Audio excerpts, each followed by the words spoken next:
चलने वाले इस अनवरत सेशन को यहाँ से क्या करें, हम कंटिन्यू कर पाएँ। ठीक है, बाकी आपके मन में कोई संदेह है, बाकी आपके जहन में कोई द्वेष है, तो उसे भी क्या करिएगा, बताते हुए चलिएगा। एक एक प्रश्नों को हम थोड़ा सा निकालने की कोशिश करते हैं। 1 सेकंड का समय दीजिएगा, थोड़ा सा वो एक्चुअली कल के प्रश्न हो गए थे ना, तो उन्हें हटा देते हैं, क्योंकि फाइल तो वही थी। कल वाला हमने कायदे का सारा क्वेश्चन एक साथ ले लिया था। हमें लग रहा था कि पूरा ख़त्म कर लेंगे, लेकिन वही था कि लास्ट मोमेंट पे नो डाउट आपकी क्लास तो चली, लेकिन पूरा का पूरा समाप्त नहीं हो पाया था। ठीक है, तो उसे हम कवर कर लेते हैं। ठीक है, 1 सेकंड आपका समय लेते हुए। ठीक है, चलिए तब तक आप लोग बताइए कि आप लोग प्रयागराज से हैं, और अगर प्रयागराज से हैं तो क्या कल उपस्थित होंगे, सबसे पहली बात। और अगर आप लोग यूपी पुलिस से समित है तो आप लोग बताइए कि क्या री एग्जाम के लिए तैयार हैं। री एग्जाम के लिए तैयार हैं तो एक चीज़ ध्यान रखिएगा भाई, आपको हम बार बार इस चीज़ को सूचित कर रहे हैं, पता नहीं क्यों हमें सच बोलने की कुछ ज़्यादा आदत है। ठीक है, लेकिन फिर भी एक चीज़ हम आपको चेताने की कोशिश करें कि पिछला जो आपका पुलिस का एग्जाम हुआ था वो 1 महीने के भीतर हुआ था, तो उसमें तैयारी का उतना लेवल नहीं लिया गया। लेकिन अब की बार आपकी परीक्षा के लिए 6 महीने का टाइम दिया गया है, और आप जानते हैं 6 महीने में तो व्यक्ति अपने आप को पूरी तरीके से री इन्वेट कर लेता है, मतलब अच्छे खासे लेवल पे क्या करता है, खुद को तैयार कर लेता है। In the sense at the least आप कह सकते हो कि आपको भी क्या करना पड़ेगा, वही काम करना पड़ेगा, खुद को अच्छे लेवल पे तैयार करना पड़ेगा, क्योंकि इसका एक ही मंतव्य होता है, एक ही संदर्भ होता है कि आप क्या करें, आप उस तैयारी में अपना 100% दें। ठीक है, चलिए तो पहले प्रश्न के साथ आज की शुरुआत करते हैं। पहला प्रश्न है कि उत्तर प्रदेश में निम्नलिखित में से कौन सा एरिया है जो सबसे ज्यादा बाढ़ प्रभावित एरिया है।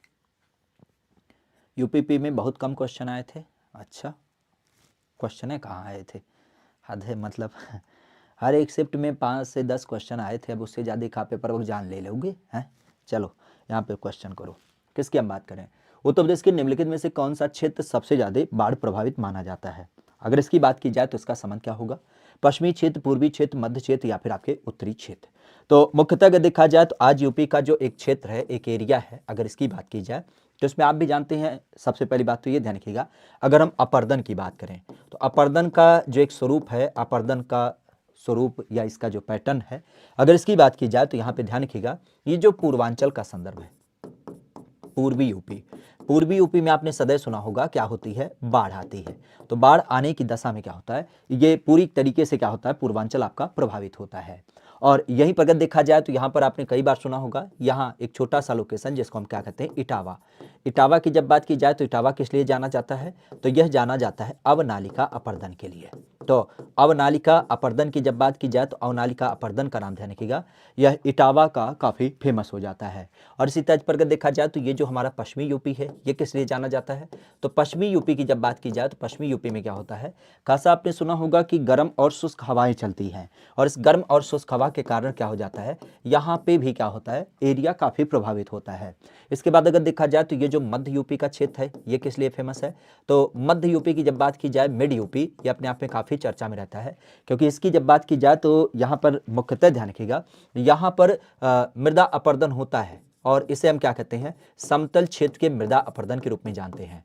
और समतल क्षेत्र जो मृदा अपर्दन होती है वो काफ़ी चर्चा में रहती है, क्योंकि अगर इसकी बात की जाए तो यहाँ पे होता क्या है, यहाँ पे लोग जान नहीं पाते हैं कि मिट्टी एक जगह से दूसरी जगह जा रही है, लेकिन इससे क्या होता है, इससे एक चीज़ जरूर समझ में आती है कि मिट्टी के बारे में पता नहीं चलता है, और मिट्टी की पहली परत काफ़ी उपजाऊ होती है, तो इस कारण से हम इसे क्या बोल देते हैं, किसान की मौत का भी नाम दे देते हैं। तो जो समतल क्षेत्र का मृदा अपर्दन होता है उसे हम किसान की मौत के रूप में भी नाम देते हैं। बाकी पूर्वी यूपी में बाढ़ आती है, इटावा में अवनालिका अपर्दन होता है, और आपके पश्चिमी यूपी में क्या होती है, गर्म और शुष्क हवाएं जो होती हैं उनके माध्यम से क्या होता है, पूरा मृदा अपर्दन आपको देख मिलता है। क्योंकि आप भी जानते हैं ये शुष्क एरिया होता है, थार के मरुस्थल के गर्म हवाएं यहाँ पर क्या करती हैं, काफ़ी प्रभावित करती हैं।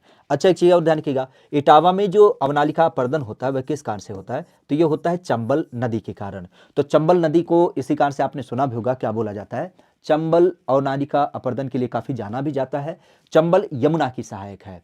और एक चीज़ और ध्यान रखिएगा, इटावा के काफ़ी प्रसिद्ध बीहड़ जाने जाते हैं, और ये किस कारण से बनते हैं, तो ये बीहड़ जो बनते हैं वह बीहड़ अपने आप में खास करके इस चंबल नदी के अवनालिका अपर्दन से संबंधित आपको देखने को मिल जाता है। ठीक है, अब एक बात आती है कि सबसे ज़्यादा कौन प्रभावित है, तो देखिए इटावा एकमात्र जिला है, पश्चिमी यूपी में 2-4 जिले हैं, आपका ये जो खास करके मध्य यूपी है यहाँ पे भी 2-4 जिले हैं, लेकिन ये जो पूर्वांचल है, विशेषता अगर देखा जाए तो इसमें 28 जिले हैं और ये लगभग पूरे एरिया को प्रभावित करता है। तो सबसे ज़्यादा जो बाढ़ प्रभावित एरिया होता है वह आपका क्या हो जाता है, पूर्वी एरिया, या फिर जिसको हम क्या बोलते हैं, पूर्वांचल के रूप में भी नाम दे देते हैं। ठीक है, तो इस चीज़ को ध्यान रखिएगा।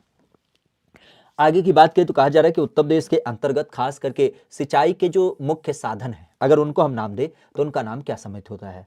आज सिंचाई की जब बात की जाए तो सिंचाई का मुख्य साधन हमें देखने को मिल जाता है। खास अगर देखा जाए तो इसका नाम प्रमुख रूप से यूपी के अंतर्गत अगर हम सिंचाई के साधन की बात करें तो यह सिंचाई के साधन प्रमुखता से हमें देखने को मिलते हैं। आज यूपी में सिंचाई साधन की जब बात की जाए तो सिंचाई साधन प्रमुख रूप से देखने को मिल जाता है। यूपी की जब बात की जाए तो यूपी के अंतर्गत सिंचाई साधन की जब बात की जाए तो सिंचाई साधन प्रमुख रूप से हमें देखने को मिल जाते हैं। यूपी में सिंचाई साधन की जब बात की जाए तो सिंचाई साधन प्रमुख रूप से हमें देखने को मिलते हैं। अगर इसकी बात की जाए तो यह सम्मिलित हो जाता है। सिंचाई साधन खास अगर देखा जाए तो यह प्रमुख रूप से दिखता है। पहली बात तो यह ध्यान रखिएगा, आज यूपी की जब बात की जाए तो यूपी में जो सिंचाई के प्रमुख साधन हैं, अगर प्रमुख साधन की बात करें तो कौन कौन से होते हैं, तो आपने सदैव सुना होगा, हमारे यहाँ पर नलकूप के माध्यम से सिंचाई होती है, करीब कितना 75% एरिया नलकूप जिसे हम पंप सेट के रूप में जानते हैं वह देख मिलता है। फिर आपके नहर के माध्यम से होती है, कितना एरिया, करीब 15% एरिया, नहर के माध्यम से 15% एरिया हो जाती है। फिर आपका कुआं, और कुएं की जब बात की जाए तो कुएं से कितना, कुएं से करीब 8% एरिया क्या होता है, इससे सिंचित होता है। और कुएं के बाद क्या हो जाता है, तालाब और अन्य चीजें क्या होती हैं इसमें आपको दिख मिलती हैं। तो इस विषय की जब बात की जाए तो यहाँ पर क्या होता है, इससे करीब 0.5% एरिया। तो हमारे यूपी में जो सिंचाई संसाधन अगर हम सीधे तौर पे कहें तो सिंचाई का जो पर्याय है वो 75% नलकूप के माध्यम से, नहर के माध्यम से 15% और कुएं के माध्यम से 8% और फिर आपके तालाब के माध्यम से 0.5%। अब यहाँ पे मुख्य साधन की बात की गई है तो मुख्य साधन कौन सा होगा, पहले नलकूप आ जाएगा तो 2 वाला ऑप्शन पहले हो जाएगा, फिर आपका क्या होगा, नहर आ जाएगा तो 2 के बाद 1 आ जाएगा, और फिर आपका क्या होगा, कुआं, तालाब और अन्य साधन आपको दिख मिल जाएगा। तो सी वाला इसका सही जवाब होगा, खास जब हम सिंचाई संसाधन की बात करते हैं तो 2, 1, 3, 4 ये क्या होगा, यह इसका सही जवाब हो जाएगा। नलकूप को खासा ध्यान रखिएगा, ये किससे समित है, तो नलकूप अर्थात ये विशेष ध्यान रखिएगा, हमारे यहाँ पर आपने चूंकि पंप सेट का नाम देखा होगा, या जिसको हम गांव देहात में क्या बोलते हैं, बोरिंग का नाम देते हैं। लगभग यूपी के हर एक क्षेत्र में क्या होता है, पंप सेट या बोरिंग लगभग हर दूसरे खेत के बाद क्या होता है, ये आपको दिख मिलता है। खास अगर देखा जाए तो बिल्कुल आपने सही कहा कि नलकूप की जब बात की जाए तो प्रदेश का पहला नलकूप कहाँ लगाया गया था, तो ये भी ध्यान रखिएगा, मेरठ में लगाया गया था। और चूंकि सिंचाई की बात चलिए तो एक चीज ध्यान रखिएगा, यूपी का पहला सिंचाई कार्यालय कहाँ खोला गया था, तो सिंचाई कार्यालय की जब बात की जाए तो सिंचाई कार्यालय जो आपका खोला गया था वह मुख्य रूप से आपने सुना होगा जब हम बात करते हैं कहाँ पे, आपके सहारनपुर का नाम। तो सहारनपुर का नाम ध्यान रखिएगा क्योंकि सहारनपुर में क्या था, पहला सिंचाई कार्यालय खोला गया था। तो सहारनपुर में पहला सिंचाई कार्यालय और साथ ही साथ पहला नलकूप जो स्थापित किया गया था वो कहाँ पे स्थापित किया गया था, तो वह आपके मेरठ के अंतर्गत आपका स्थापित किया गया था। क्लियर। आगे की जब बात की जाए तो एक नाम आता है कि उत्तर प्रदेश में सिंचाई का सबसे बड़ा स्रोत क्या है। आज यूपी की जब बात की जाए तो यूपी में सिंचाई करने का जो एक विशेष माध्यम है वह हमें देखने को मिलता है। सिंचाई का एक विशेष माध्यम या सिंचाई का एक विशेष पर्याय जो देखने को मिलता है, खास अगर देखा जाए तो इसका नाम सम्मिलित होता है। सिंचाई के परिप्रेक्ष्य अगर देखा जाए तो यह नाम आपको देखने को मिलता है। आज अगर इसकी बात की जाए तो यह सम्मिलित हो जाता है। सिंचाई का एक विशेष माध्यम या फिर एक विशेष नाम जो हमें देखने को मिलता है, यह सम्मिलित हो जाता है। क्लियर, यह सम्मिलित हो जाता है। खासा अगर देखा जाए तो इसका संबंध क्या होता है, सिंचाई के परिप्रेक्ष्य अगर देखा जाए तो इसका नाम सम्मिलित होता है। मुख्यतः अगर देखा जाए तो अभी हमने चर्चा किया था किसके बारे में, जब हमने बात की थी नलकूप, नलकूप के बाद नहर, नहर के बाद कुआं और कुआं के बाद आपका क्या हो जाता है, तालाब। अच्छा, अब एक चीज और ध्यान रखिएगा, चूंकि यहाँ तो हमने सारी चीज़ों के बारे में बात की, लेकिन एक विषय आता है कि सिंचाई संसाधन कहाँ पे कौन से होते हैं। तो नहर की जब बात की जाए तो नहर खासा ध्यान रखिएगा, पश्चिमी यूपी में सबसे ज़्यादा नहर से सिंचाई होती है। पश्चिमी यूपी की जब बात की जाए तो पश्चिमी यूपी में सर्वाधिक क्या हो जाता है, आपके नहर के माध्यम से सिंचाई होती है। तो सर्वाधिक अगर नहर सिंचाई की बात करें तो वह कौन सा होता है, तो आपका पश्चिमी यूपी दिख मिलता है। और इसी तर्ज पर अगर देखा जाए तो कुएं के माध्यम से कहाँ से होती है, कुएं का नाम ध्यान रखिएगा क्योंकि कुएं के संदर्भ में आपने बुंदेलखंड का नाम सुना होगा। ठीक है, तो बुंदेलखंड का जो लोकेशन है वहाँ पे कुएं के माध्यम से सिंचाई होती है।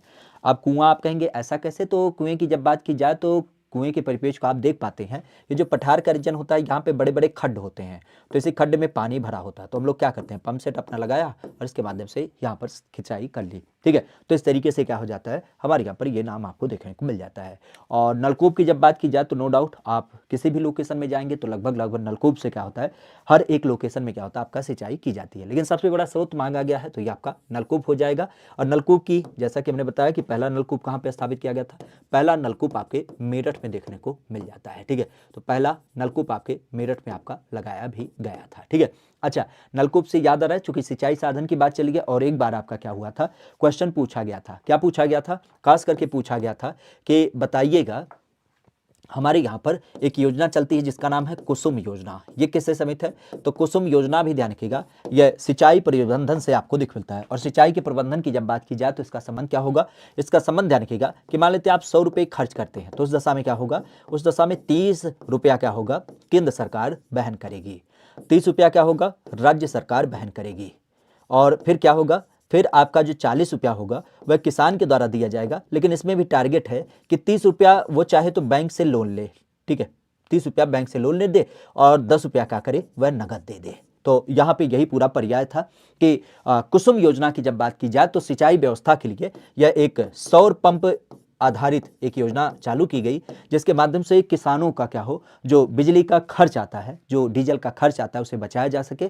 और कुसुम योजना केंद्र सरकार की सहायता एक योजना के रूप में, जहां पे हमने सब्सिडी का माध्यम रखा कि अगर 100 रुपये का पूरा योजना का खर्च है तो उस दशा में 30 रुपया केंद्र सरकार और फिर आपका 30 रुपया राज्य सरकार के द्वारा क्या किया जाएगा, घोषित किया जाएगा। बाकी 40 रुपये में 30 रुपया क्या होगा, किसान चाहे तो बैंक भी ले सकता है, नहीं तो खुद दे दे, कोई दिक्कत नहीं है। और 10% क्या होगा, ये आपके बैंक के माध्यम से हो जाएगा। ठीक है। खैर, उत्तर प्रदेश में निम्नलिखित में से कौन सा नगर खास करके राष्ट्रीय राजमार्ग संख्या 2 को नहीं कनेक्ट करता है, किसको, NH2 की जब बात की जाए तो NH2 को नहीं कनेक्ट करता है। और यह समझते आपका नाम होता है किसके संबंध में, इसके नाम की बात की जाए तो आगरा, इलाहाबाद, लखनऊ या फिर आपके मुगल सराय। कौन सा एक ऐसा लोकेशन है जो इसके साथ आपका कनेक्ट नहीं होता है, कौन सा एक ऐसा लोकेशन है जो इसके साथ यहां पे कनेक्ट नहीं होता है।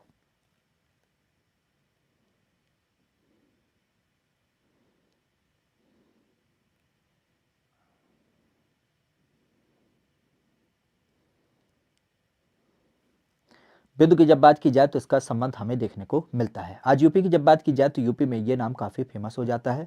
उत्तर प्रदेश की जब बात की जाए तो उत्तर प्रदेश के परिप्रेक्ष्य में कौन सा नगर एक राष्ट्रीय राजमार्ग को कनेक्ट नहीं करता है, जब हम राष्ट्रीय राजमार्ग संख्या 2 की बात करते हैं।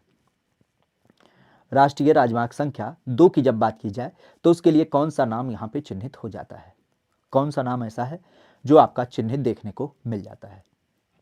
खास अगर देखा जाए तो इसका नाम संबंधित होता है। आज यूपी के परिप्रेक्ष्य की जब बात की जाए तो यूपी के परिप्रेक्ष्य में यह नाम काफी चर्चित होता है।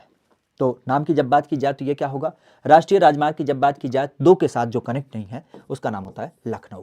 क्योंकि बाकी की जब बात की जाए तो बाकी आपके कनेक्ट है, आगरा, इलाहाबाद, खास करके अगर देखा जाए तो आपका मुगल सराय, ये सब आपके कनेक्टेड है। लखनऊ की जब बात की जाए तो लखनऊ इसके साथ कनेक्ट नहीं है। ठीक है। आगे की बात की जाए तो एक नाम आता है कि जीटी रोड गुजरती है, जीटी रोड नहीं गुजरती है। क्या कहा जा रहा है, जीटी रोड की जब बात की जाए तो जीटी रोड नहीं गुजरती है। ठीक है। जीटी रोड के बारे में आपने कई बार सुना भी होगा। खास अगर देखा जाए तो इसे क्या बोला जाता है, ग्रैंड ट्रंक रोड का भी नाम दिया जाता है। और ग्रैंड ट्रंक रोड की जब बात की जाए तो इसे शुद्ध रूप में जीटी रोड भी कहा जाता है। ये जीटी रोड की संकल्पना किससे निकल के आती है, तो आपने कई बार सुना होगा, हमारे यहाँ पर एक विशेष व्यक्ति जिसका नाम ही था शेर शाह सूरी। क्या नाम था, शेर शाह सूरी की जब बात की जाए तो शेर शाह सूरी के माध्यम से क्या किया गया था, इसको डेवलप कराया गया। तो शेर शाह सूरी की जब बात की जाए तो उसने क्या किया था, इस रोड को बनवाया था।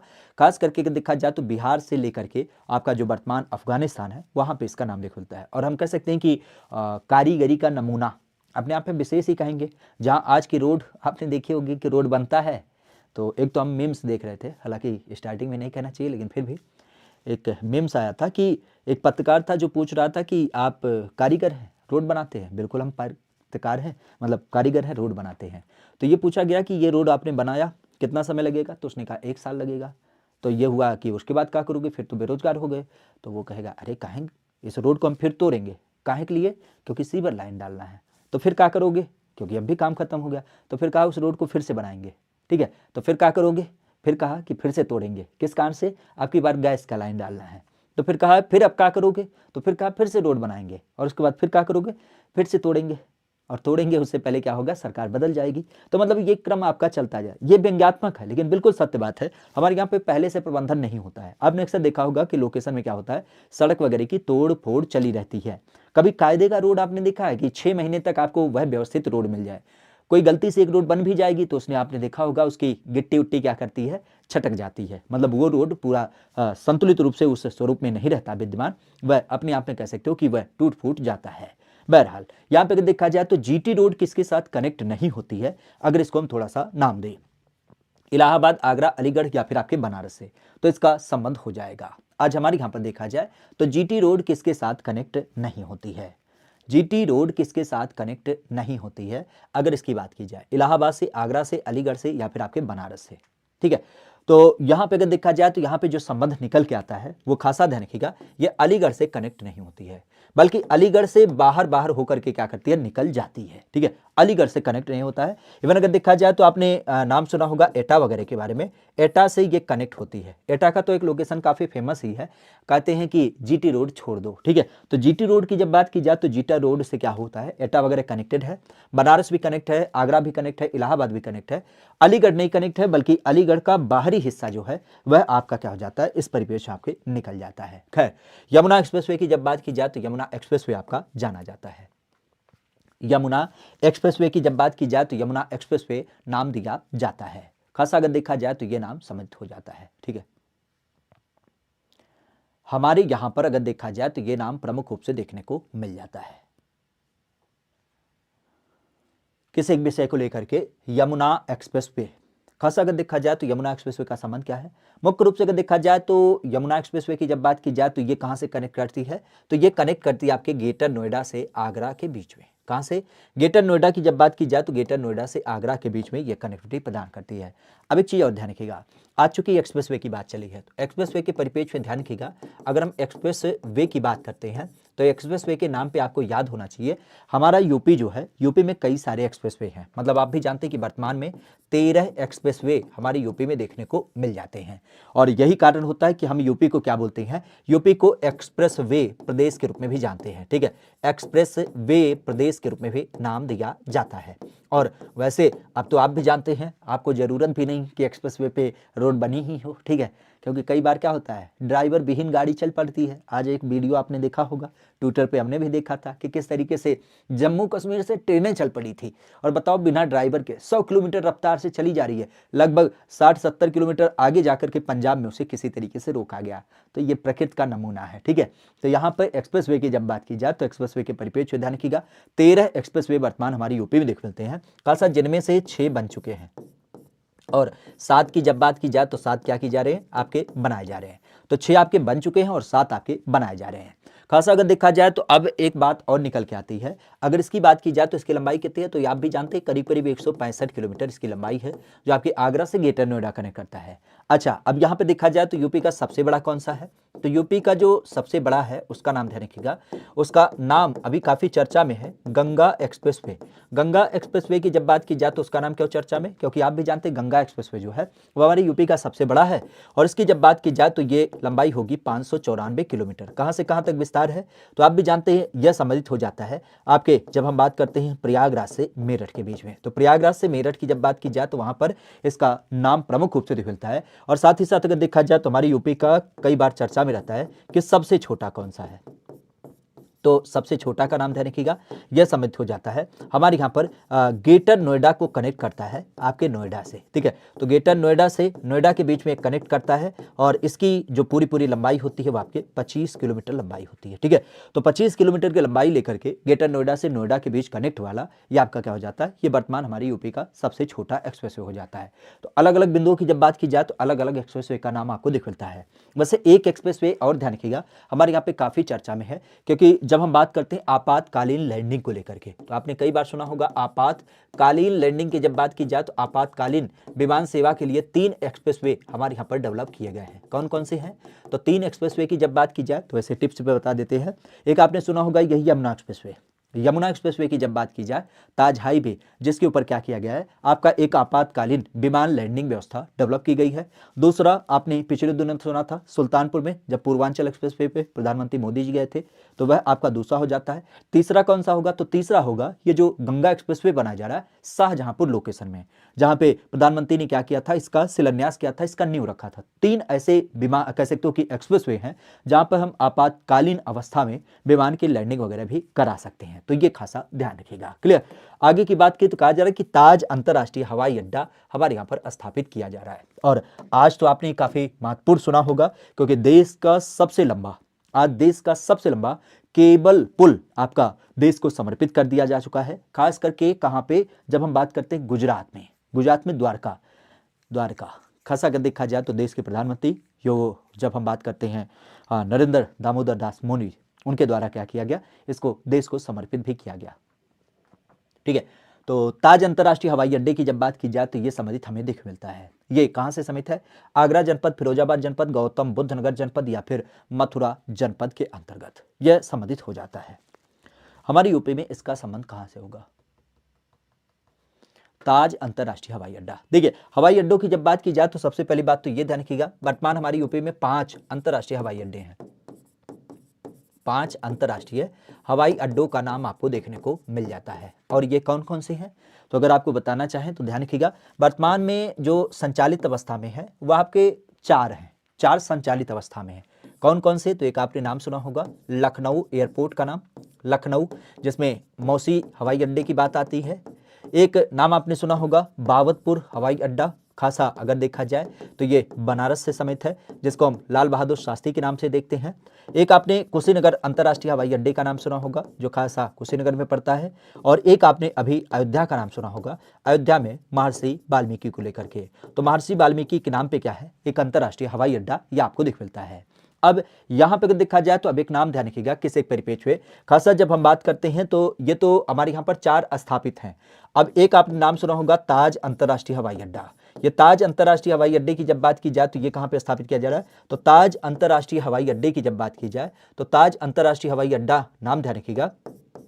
अगर इसकी बात की जाए, जिसको हम कई बार शब्दों में क्या बोलते हैं, जेवर अंतरराष्ट्रीय हवाई अड्डा। ठीक है, तो जेवर अंतरराष्ट्रीय हवाई अड्डे की जब बात की जाए तो ये कहां पे स्थापित किया जा रहा है, तो यह यूपी का आज सबसे बड़ा हो जाएगा। खासा आपने सुना होगा गौतम बुद्ध नगर जिला, जेवर से नाम ही पता चला है कि ये गौतम बुद्ध नगर जिले से संबंधित हो जाएगा। ठीक है, तो गौतम बुद्ध नगर जिले की जब बात की जाए तो उसका नाम ध्यान रखिएगा। ठीक है, बाकी आगरा वालों की जब बात की जाए तो आगरा में ध्यान रखिएगा, फेंक देहल खोरिया बलम गोइल झरिया पहुंच ले कि ना, तो यहां पे क्या होगा, खेरिया हवाई अड्डे की जब बात की जाए तो ये आपके आगरा में देखने को मिलता है। ठीक है, खेरिया की जब बात की जाए तो यह आपके आगरा में पड़ता है। लेकिन जब हम बात करते हैं गौतम बुद्ध नगर हवाई अड्डा, तो यहां पर क्या होता है, यहां पे ताज अंतरराष्ट्रीय हवाई अड्डा देखने को मिल जाता है। ठीक है, तो इस चीज को ध्यान रखिएगा, जो अभी यूपी का सबसे बड़ा बनाया जा रहा है। इवन अगर देखा जाए तो ये एक तरीके से कह सकते हो कि ग्रीन एयरपोर्ट है, मतलब पहली बार बनाया जा रहा है, और कह सकते हो कि ये सौर संचालित भी होगा, अपने आप में काफी व्यवस्थित हो जाएगा। बाकी लखनऊ की जब बात की जाए तो लखनऊ हवाई अड्डे का नाम ध्यान रखिएगा, क्योंकि ये क्या था, अभी आपने सुना होगा यहां से कार्गो सेवा की शुरुआत की गई थी। और बाबतपुर बनारस हवाई अड्डे की जब बात की जाए तो उसका नाम क्यों चालन में था, क्योंकि संचालन की जब बात की जाए तो संचालन में टॉप पे आया था। अगर इसकी बात की जाए तो ये खासा ध्यान रखिएगा। क्लियर। आगे की जब बात की जाए तो एक नाम आता है कि निम्नलिखित में से कौन सा युग्म आपका सुमेलित नहीं है। क्या है, कौन सा युग्म आपका सुमेलित नहीं है। अगर इसकी बात की जाए तो यह नाम देखने को मिल जाता है, यह नाम संबंधित देखने को मिल जाता है। खासा अगर देखा जाए तो यह संबंधित हो जाता है किस एक परिपेक्ष में, जैसे अगर बात की जाए तो कानपुर चकेरी के रूप में, बनारस बावत के रूप में, लखनऊ मौसी के रूप में, आगरा फुर्सतगंज के रूप में। अब देखिए यहां पर अगर देखा जाए तो अभी हमने बताया किसके बारे में, एक संदर्भ आगरा खेरिया। ठीक है, तो आगरा की जब बात की जाए तो आगरा का संबंध किससे है, अभी हमने देखा खेरिया के रूप में। कानपुर का चकेरी से, बाबतपुर बनारस का, लखनऊ मौसी हवाई अड्डा, फुर्सतगंज कहां से समित है, तो फुर्सतगंज ध्यान रखिएगा ये आगरा में नहीं पड़ता है, बल्कि इसकी जब बात की जाए तो ये आपके पड़ता है लाल बरेली में। ठीक है, तो लाल बरेली की जब बात की जाए तो यहाँ का नाम ध्यान रखिएगा, यहाँ से ये हवाई अड्डा देख मिल जाता है। तो वर्तमान की जब बात की जाए तो वर्तमान आगरा खोरिया हो जाता है। फुर्सतगंज आपके लाल बरेली में पड़ता है। बाकी लखनऊ में मौसी है। खासा यहाँ पे ध्यान रखिएगा, आप इसका पूरा नाम ध्यान रखिएगा, इसका नाम होता है चौधरी चरण सिंह। क्या बोलते हैं? चौधरी चरण सिंह। चौधरी चरण सिंह की जब बात की जाए तो चौधरी चरण सिंह के नाम पे एक अंतर्राष्ट्रीय हवाई अड्डा जो आपके लखनऊ में पड़ता है। और बनारस की जब बात की जाए तो वहां पे किसका नाम होता है? तो ये लाल बहादुर शास्त्री के नाम पे, लाल बहादुर शास्त्री की जब बात की जाए तो उनके नाम पे देखने को मिल जाता है।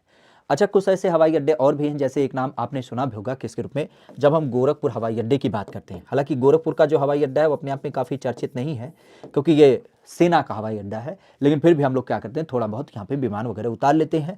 खासा अगर देखा जाए तो ये किसके नाम पे रखा गया है, तो आपने सुना होगा जब हम बात करते हैं गोरक्षनाथ के नाम पे, ठीक है, तो गोरक्षनाथ के नाम से खासा ध्यान रखिएगा। गोरखनाथ जब हम बात करते हैं, महर्षि गोरखनाथ की जब बात की जाए तो गोरखनाथ हवाई अड्डे के रूप में क्या किया जाता है, इसका नाम लिया जाता है। तो गोरखपुर में जो हवाई अड्डा है वो गोरक्षनाथ के नाम से जाना जाता है, ये भी खासा ध्यान रखिएगा। क्लियर? हवाई अड्डे के रूप में अगर देखा जाए तो एक नाम और ध्यान रखिएगा, किसके बारे में, जब हम बात करते हैं अभी चित्रकूट का नाम, क्योंकि चित्रकूट में हमने बताया था यहाँ पे क्या बनाया जा रहा है, यहाँ पे टेबल टॉप एयरपोर्ट बनाया जा रहा है। टेबल टॉप एयरपोर्ट आपका बनाया जा रहा है। अब ये टेबल टॉप एयरपोर्ट क्या होता है? टेबल टॉप एयरपोर्ट ऐसा होता है, मतलब आप कहिएगा कि जब हम सामान्य एयरपोर्ट की बात करते हैं, चूंकि मैदानी भाग होता है, कहीं पे ट्रैक्टर लगा दिया, कहीं पे बुलडोजर लगा दिया, जमीन बराबर हो गया। लेकिन जब कोई पहाड़ी एरिया होता है तो पहाड़ी एरिया को थोड़ा तोड़ना फोड़ना मुश्किल होता है, उसे समतल बनाना काफ़ी मुश्किल होता है। इवन आप कह सकते हो कहीं ऊंची पहाड़ी है तो कहीं खाई है। तो चित्रकूट का जो लोकेशन है वो पठार का रीजन है।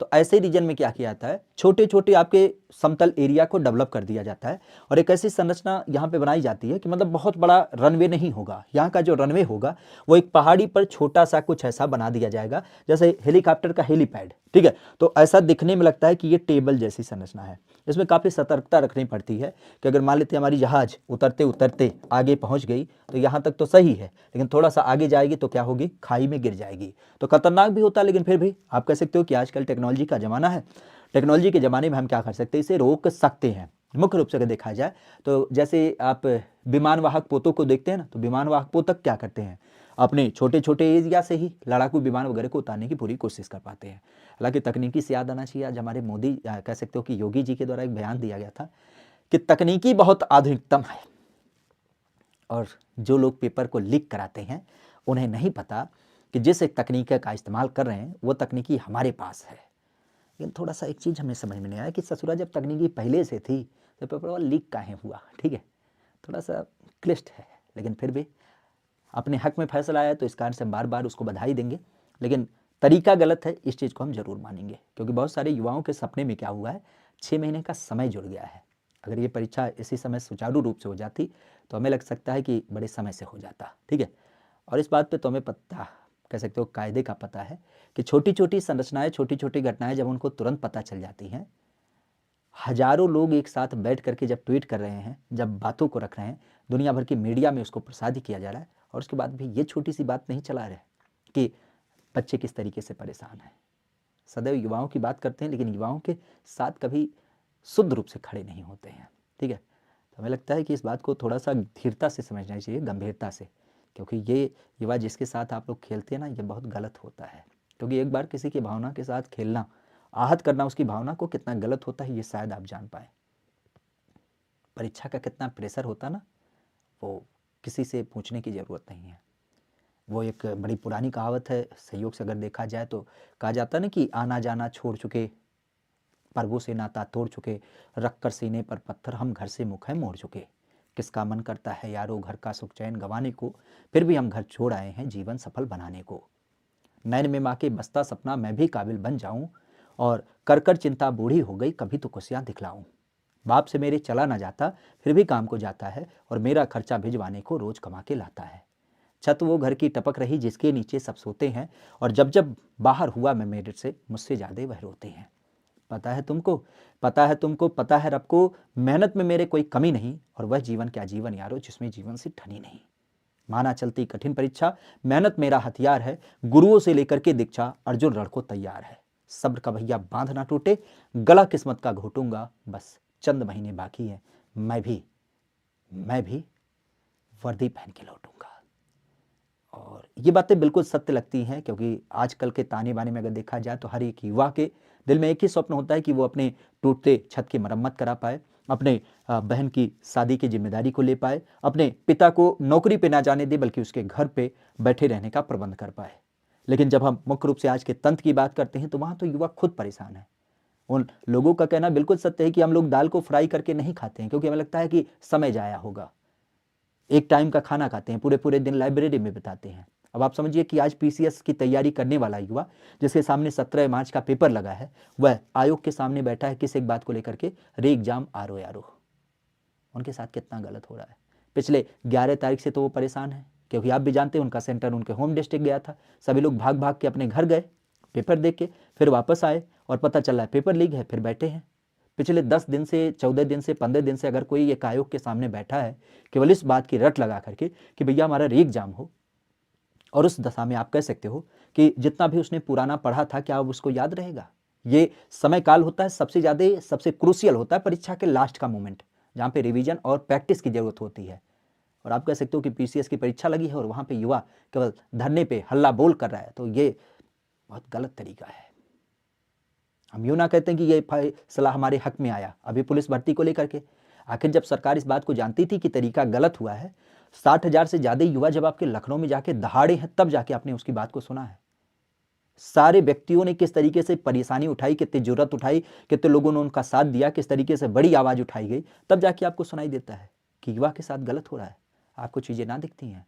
कई बार लगता है ससुरा तंत्र का ही आदमी है और साफ शब्दों में कहा जाए, इसीलिए तो ये बोल नहीं पाते हैं और बाद में पारदर्शिता की बात करते हैं। बहरहाल हमें लगता है शुद्ध रूप से कि जो भी व्यक्ति इसमें शामिल होता है उसे कठोरतम दंड दिया जाए। और हमें लगता है वही एसटीएफ है, पिछले दिन से दौड़ रही है, कुकुर की तरीके से भौंक रही है, उसके पास कुछ नहीं साक्ष्य मिल रहा है, लेकिन आज जैसे पेपर का निरस्त हुआ अगले दिन कहाँ पहुँच गई, बलिया पहुँच गई। आखिर पहले से भी तो उस चीज़ को पारित कर सकती थी।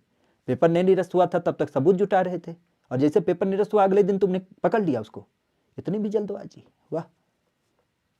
खैर, किसी तंत्र पे क्या ही टिप्पणी करना, बस इतने संदर्भ है कि आरो यारो के लिए भी थोड़ा सा समुचित प्रबंधन करिए। उनका एग्जाम गलत तरीके से हुआ उसे रद्द करिए, क्योंकि ऐसे युवा जिनका पेपर 17 मार्च को लगा है उनके साथ आप न्याय नहीं कर रहे हैं, बहुत गलत कर रहे हैं। खैर, यहाँ पर अगर देखा जाए तो यहाँ पर अब किसकी बात चली थी, नेक्स्ट क्वेश्चन, कि 2011 की जनगणना के अनुसार अगर हम यूपी की बात करें तो यूपी में निम्नलिखित में से किसमें महिला साक्षरता दर सबसे ज्यादा हमें दिख मिलती है। खास अगर देखा जाए तो यह नाम आपको दिख मिलता है। जनगणना की जब बात की जाए तो जनगणना के अनुसार उत्तर प्रदेश में निम्नलिखित जनपदों में किसमें महिला साक्षरता का दर सबसे कम आपको दिख मिलता है। आज अगर इसकी बात की जाए तो यह नाम देखने को मिल जाता है। यह नाम समित होता है रामपुर, श्रावस्ती, बलरामपुर या फिर आपके बहराइच में। खास अगर देखा जाए तो इसका संबंध किससे होगा। मुख्य रूप से अगर देखा जाए तो उत्तर प्रदेश के जनपदों में आप भी जानते हैं महिला साक्षरता। पहली बात तो अगर देखा जाए तो हमारी यूपी में साक्षरता का लेवल क्या है। साक्षरता, आज पढ़ाई लिखाई की जब बात की जाए तो पढ़ाई लिखाई के लिए ध्यान रखिएगा, हमारी यूपी में जो पढ़ाई लिखाई का स्तर है वो है 67%। मतलब साक्षरता के मामले में हमारे टोटल आबादी का जो पढ़ाई लिखाई का स्तर है वो 67% है। अच्छा, 67% के एवज में अगर देखा जाए तो यहाँ पे क्या होगा, यहाँ पे आप कह सकते हो कि हमारे गौतम बुद्ध नगर में सबसे ज्यादा पढ़े लिखे लोग हैं, और जब हम बात करते हैं श्रावस्ती तो श्रावस्ती में क्या हो जाता है, सबसे कम पढ़े लिखे लोगों की संख्या हो जाती है। फिर यहाँ पे आपका नाम आता है कि साक्षरता में दो कैटेगरी होती है, एक होती है पुरुष की और एक होती है आपके महिला की।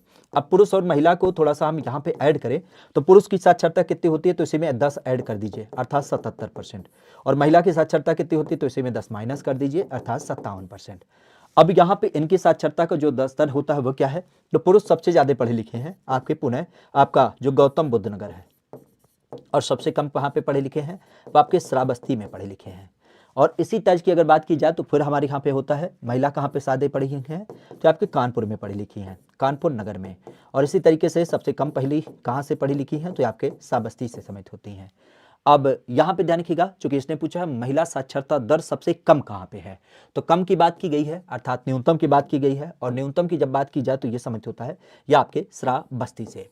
तो आज तराई लोकेशन की जब बात की जाए श्रावस्ती, तो श्रावस्ती में सबसे कम पढ़े लिखे लोग होते हैं, श्रावस्ती के अंतर्गत सबसे कम पढ़े लिखे पुरुष होते हैं, और श्रावस्ती में ही सबसे कम पढ़ी लिखी साक्षरता का एक स्तर होता है।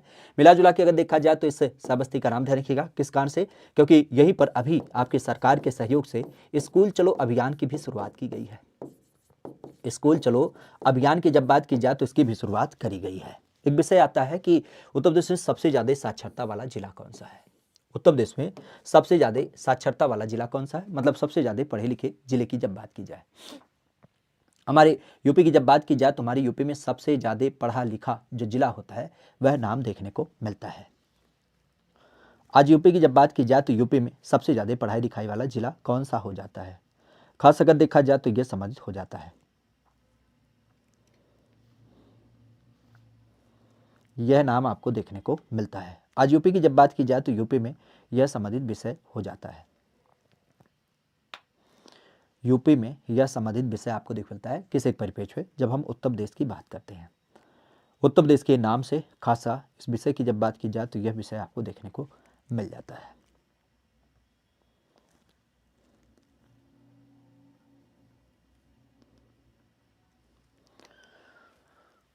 देखिए, सबसे ज़्यादा साक्षरता अभी हमने चर्चा किया किसके बारे में, जब हम बात करते हैं अपने यूपी में उत्तर प्रदेश में सबसे ज़्यादा साक्षरता।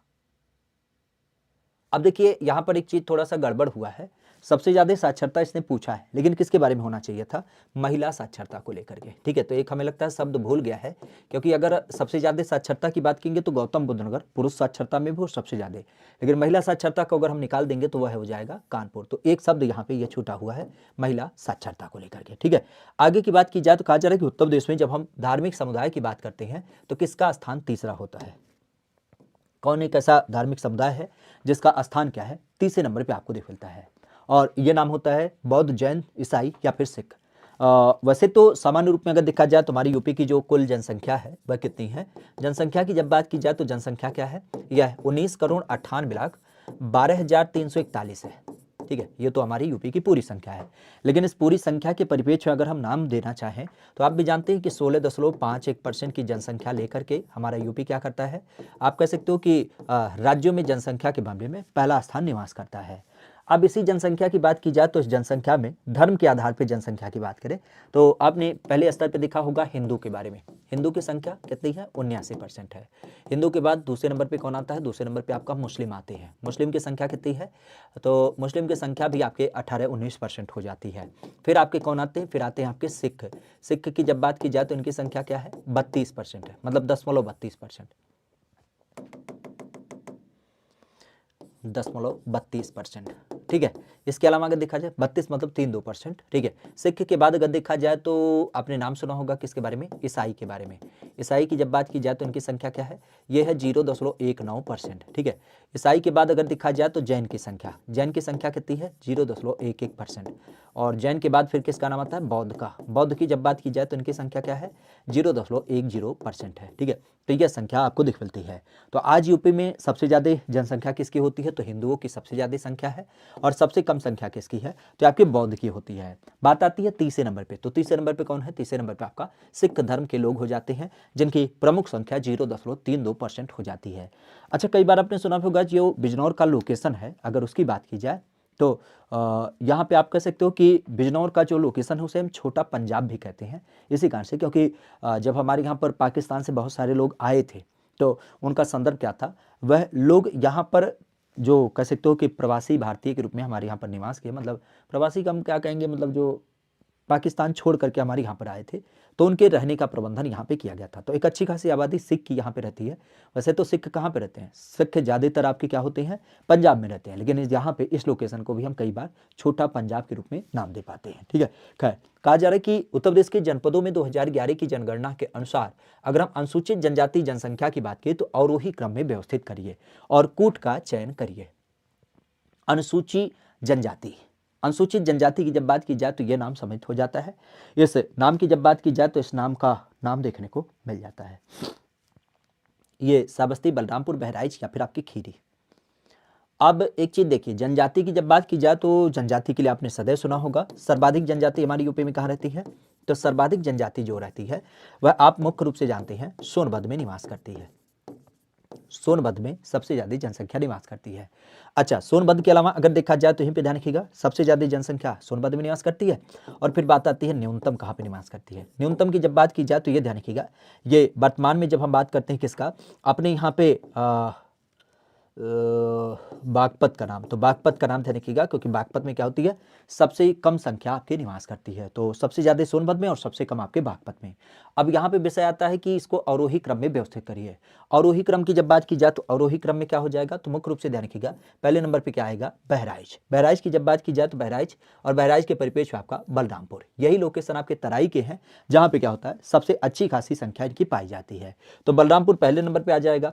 बलरामपुर के बाद क्या होगा, खास करके खीरी लखीमपुर आएगा। खीरी लखीमपुर के बाद क्या होगा, श्रावस्ती, और श्रावस्ती के बाद आपका यहाँ पे बहराइच हो जाएगा। तो इस तरीके से क्या होगी, इसकी संख्या आपको देखने को मिल जाएगी। ठीक है, तो यहाँ पे अगर देखा जाए तो यहाँ पर किसका नाम आएगा, पहले नंबर पे आपका बलरामपुर आएगा। बलरामपुर की जब बात की जाए तो बलरामपुर आप जानते भी हैं, जहाँ पर मुख्य रूप से क्या होता है, सबसे ज्यादा अनुसूचित जनजाति आपकी पाई जाती है। क्यों, क्योंकि अगर देखा जाए तो देखो खीरी का जो लोकेशन है ना, वो जिला क्षेत्रफल के मामले में है।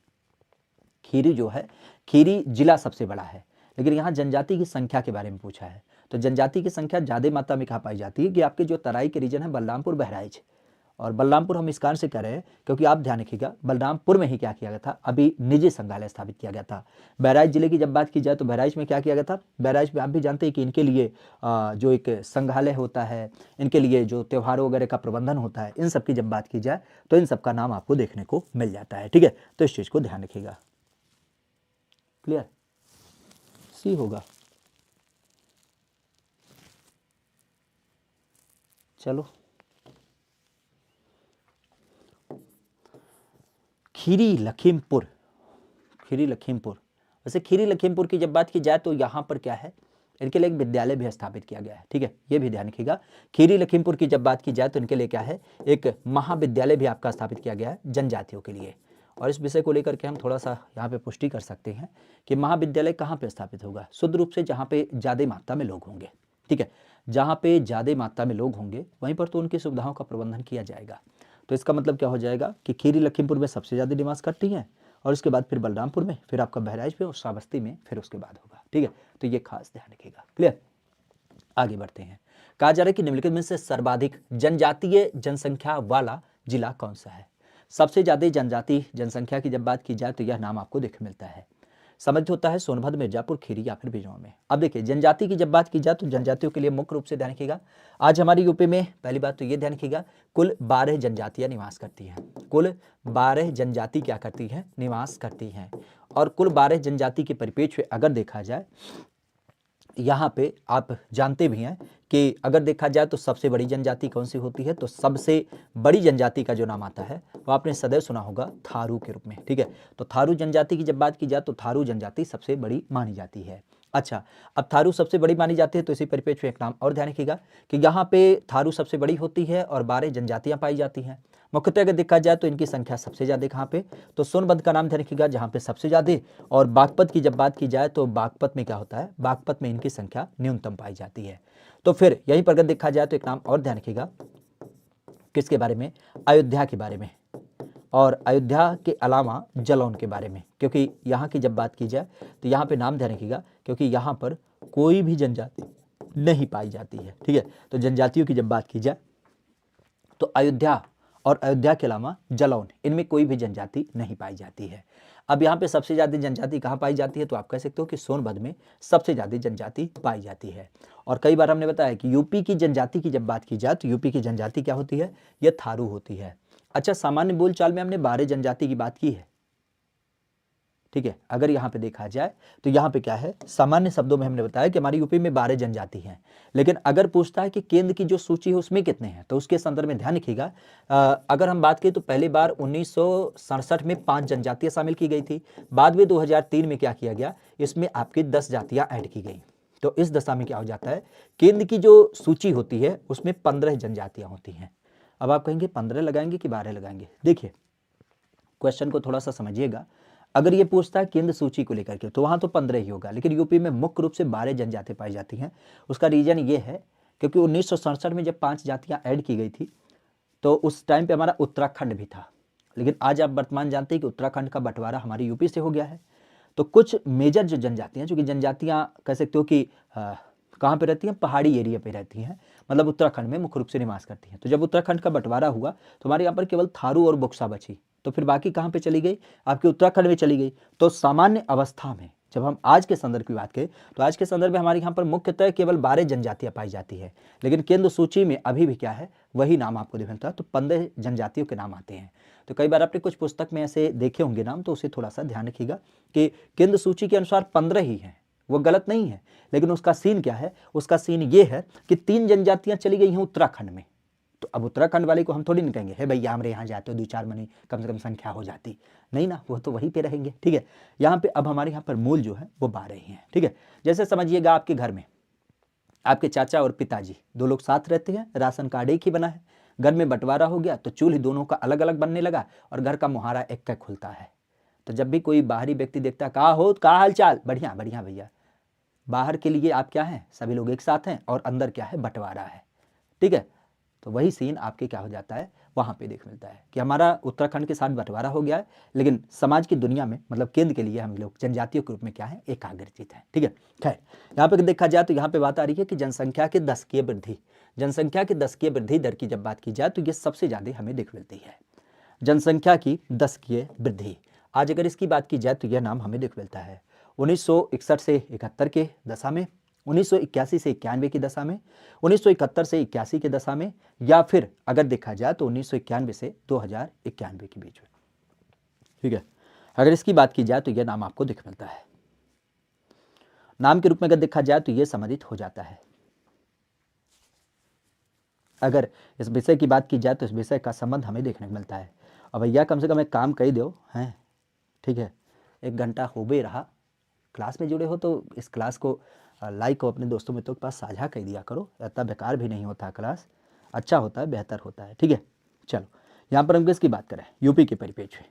यूपी की जब बात की जाए तो यूपी के लिए एक नाम आता है कि 10 की वृद्धि। पहली बात तो ये ध्यान रखिएगा, 10 की वृद्धि की जब बात की जाए तो 10 की वृद्धि का संदर्भ क्या होता है, 10 की वृद्धि की जब बात की जाए तो 10 की वृद्धि खासा ध्यान रखिएगा, क्योंकि आप भी जानते हैं जनसंख्या जो काउंट की जाती है वह कब काउंट की जाती है, तो जनसंख्या 10 साल के अंतराल पे काउंट की जाती है। ठीक है, और यही सारे क्वेश्चन आए थे, जैसे कि आया था आप कह सकते हो पहली बार जनगणना, तो पहली जनगणना की जब बात की जाए तो किसका नाम आता है, लिप्पन, नहीं, पहला होता है मेओ के शासनकाल में। लेकिन नियमित की जब बात की जाए तो नियमित किसके काल में हुआ था, नियमित की जब बात की जाए तो ये नाम था लिप्पन।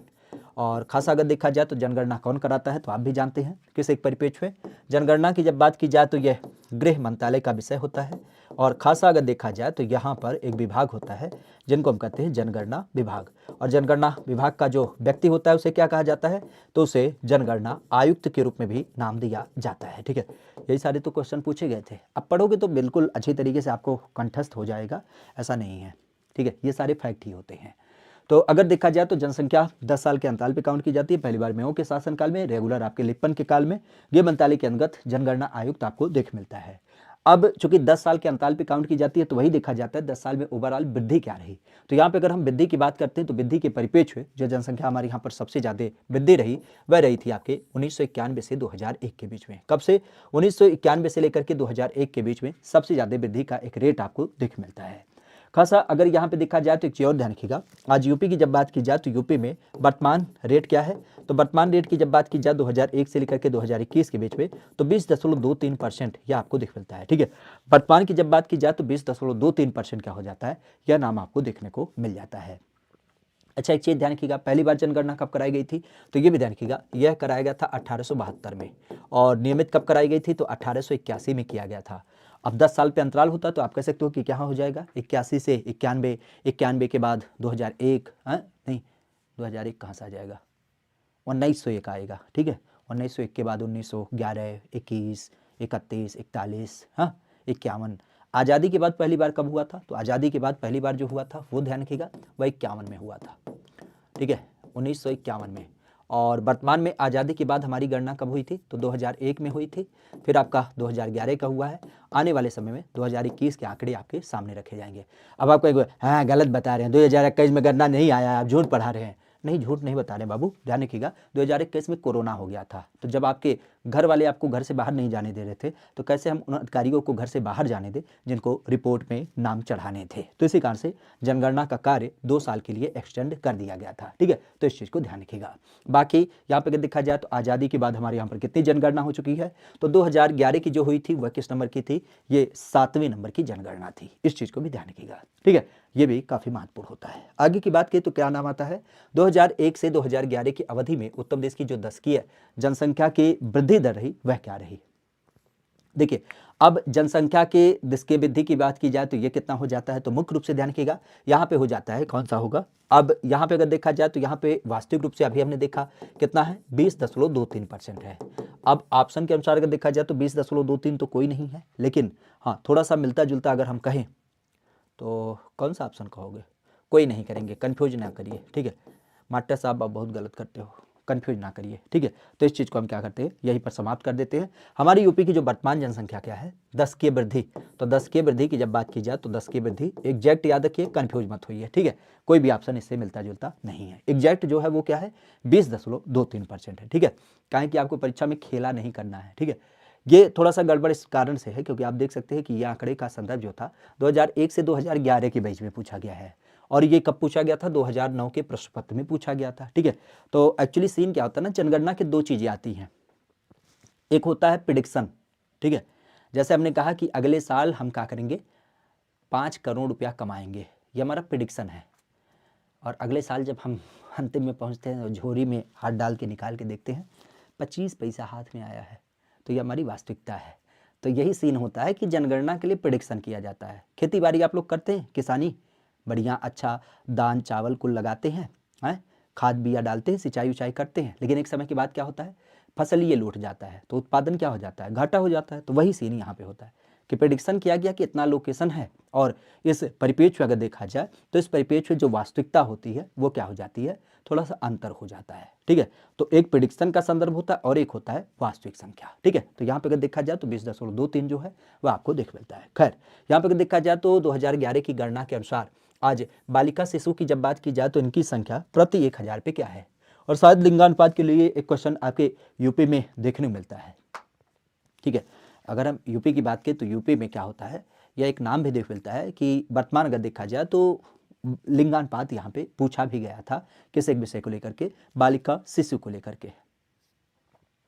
अगर इस बिंदु की बात की जाए तो 933, 916, 902 या फिर आपका 892।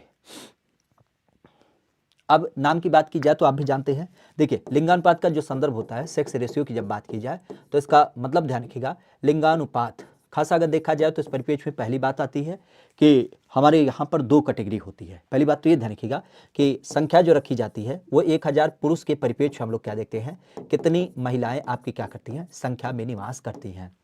तो पहले चरण में ध्यान रखिएगा, हमारे यहाँ पर अगर पुरुष की बात की जाए तो वो पहला नाम आता है वयस्कों में, क्योंकि बड़े लोगों की जब बात की जाए तो वयस्कों में जो संख्या आती है वो आती है 912।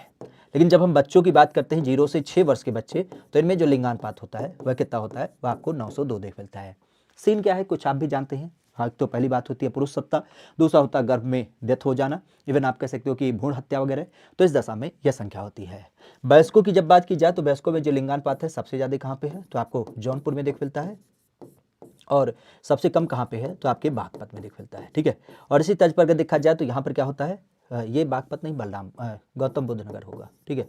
गौतम बुद्ध नगर में सबसे कम नहीं, ये बागपत ही होगा, बागपत में सबसे कम, ठीक है। गौतम बुद्ध नगर यहाँ पे है, गौतम बुद्ध नगर में बच्चों में सबसे ज़्यादा मतलब सबसे कम है, और बलरामपुर की जब बात की जाए तो बलरामपुर क्या है, बच्चों में सर्वाधिक है, ठीक है। तो इस चीज़ को ध्यान रखिएगा कि वयस्कों में 912 है, वयस्कों में सबसे ज़्यादा जौनपुर में है, वयस्कों में सबसे कम बागपत में है, फिर 0 से 6 वर्ष ये आपका 902 है, बच्चों में सबसे ज़्यादा बलरामपुर में है, और फिर सबसे कम गौतम बुद्ध नगर में है।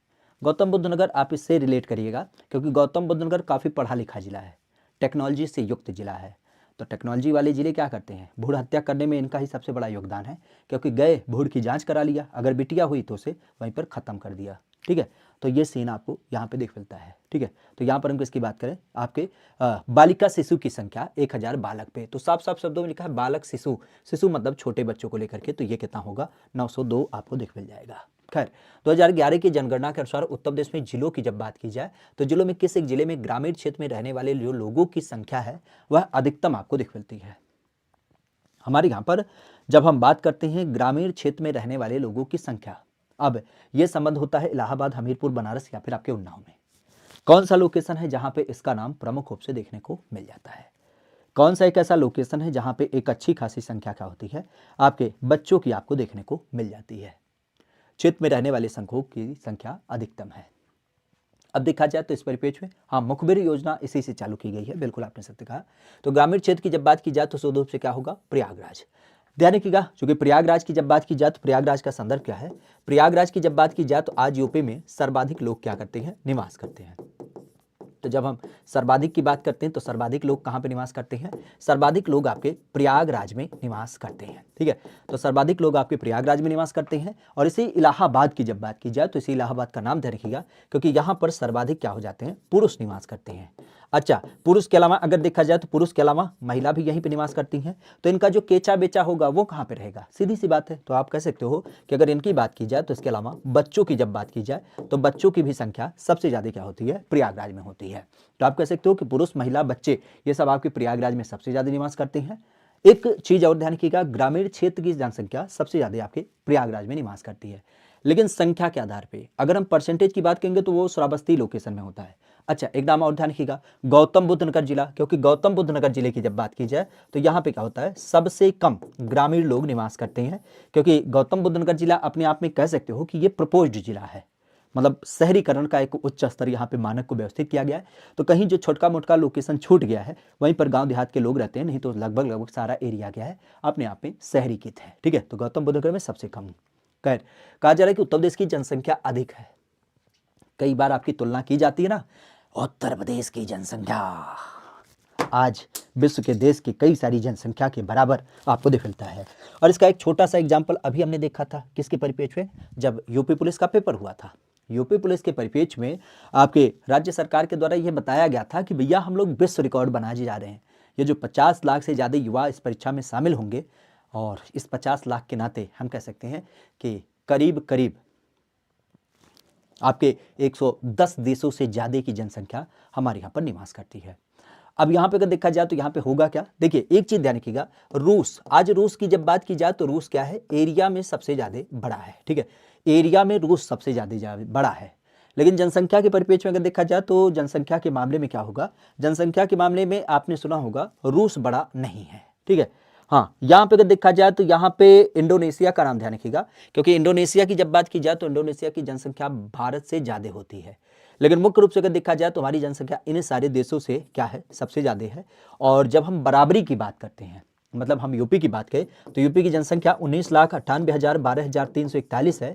और इसे जनसंख्या के परिप्रेक्ष्य की जब बात की जाए तो इस जनसंख्या के बराबर हम अगर देखा जाए तो हमारे देश की जनसंख्या, मतलब हमारी यूपी की जनसंख्या अगर देश की बात की जाए तो इंडोनेशिया और ब्राजील के बराबर होती है। ये जरूर ध्यान रखिएगा कि आज वर्तमान में अगर हम यूपी की बात करें तो हमारे यूपी की जनसंख्या इंडोनेशिया और ब्राजील जैसे देश के बराबर है। ठीक है, तो इस चीज को ध्यान रखिएगा, क्लियर। तो यहाँ पे क्या होगा, इंडोनेशिया ब्राजील के बराबर है। बाकी अगर देखा जाए तो यहाँ पर अपने आप में क्या होगा, यहाँ पे आप कह सकते हो कि जापान, रूस और ब्राजील इन सबसे क्या है, इन सबसे तो ज्यादा ही है। ठीक है, अब चूंकि आप कहेंगे फिर से वही बात, तो 2009 का क्वेश्चन है। ठीक है, तो हो सकता हो क्वेश्चन का संदर्भ आपको ना समझ में आ रहा हो, लेकिन फिर भी वर्तमान ध्यान रखिएगा कि हमारी जनसंख्या इंडोनेशिया और ब्राजील के बराबर है। ठीक है, तो इस चीज को ध्यान रखिएगा, क्लियर। आगे की बात करें तो कहा जा रहा है कि 2011 की जनगणना के अनुसार आज हम पुरुष साक्षरता की बात करें तो पुरुष साक्षरता हमें दिख मिलती है। 2011 की जनगणना के अनुसार अगर हम यूपी की बात करें तो यूपी की जनसंख्या हमें कितना देखने को मिल जाती है, Bharat, China, America, Indonesia, UP, Brazil, हाँ हाँ बिल्कुल।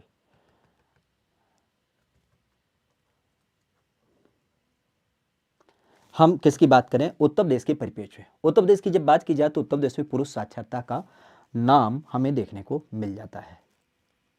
खास अगर देखा जाए तो यह संबंधित हो जाता है यूपी के परिप्रेक्ष्य में, अगर इसकी बात की जाए तो यह नाम दिख मिलता है। तो पुरुष साक्षरता अभी हमने देखा था। अब यहाँ पे देखिए ये क्वेश्चन किससे मिलता जुलता है, ये क्वेश्चन है प्रेडिक्टन वाले से। ठीक है, क्यों, क्योंकि अभी हमने वर्तमान देखा कि हमारी यूपी की जो जनसंख्या है उसमें पढ़ाई लिखाई का स्तर कितना है, तो वो 77% पढ़ी लिखी है, और सॉरी 67% पढ़ी लिखी है। हमारी यूपी की जनसंख्या 67% पढ़ी लिखी है, और इसमें पुरुष और महिला की जब बात की जाए तो 10 को जोड़ दीजिए और 10 को घटा दीजिए, अर्थात आप कह सकते हो कि पुरुष 77% पढ़ा लिखा है, लेकिन महिला की जब बात की जाए तो महिला कितनी पढ़ी लिखी है, महिला आपके 57% पढ़ी लिखी है। तो यहाँ पे कोई ऑप्शन नहीं होगा, लेकिन फिर भी आप कह सकते हो कि लगभग लगभग अगर बात की जाए तो पुरुष की बात की गई है, तो एक बड़ा ऑप्शन कौन दिख रहा है, 79% आपका दिख रहा है। ठीक है, तो इस चीज़ को ध्यान रखिएगा। क्लियर। आगे की जब बात की जाए तो कहा जा रहा है कि निम्नलिखित युग्मों में से कौन सा युग्म आपका सुमेलित नहीं है। ठीक है, कौन सा युग्म आपका सुमेलित नहीं है। और इसकी जब बात की जाए तो ये सम्मिलित होता है कानपुर में 75%, लखनऊ में 71%, गाजियाबाद में 60%, इटावा में 69%। ठीक है, अब इसका सही जवाब क्या होगा। ठीक है, इसके बारे में भैया हमें भी नहीं पता। ठीक है, अभी के लिए तो हमें नहीं पता है, आगे के बारे में देखेंगे, क्योंकि ये आंकड़ा क्या है 2005 का है। तो 2005 के आंकड़े को लेकर के हम लोग क्या करेंगे, कोई मतलब नहीं है।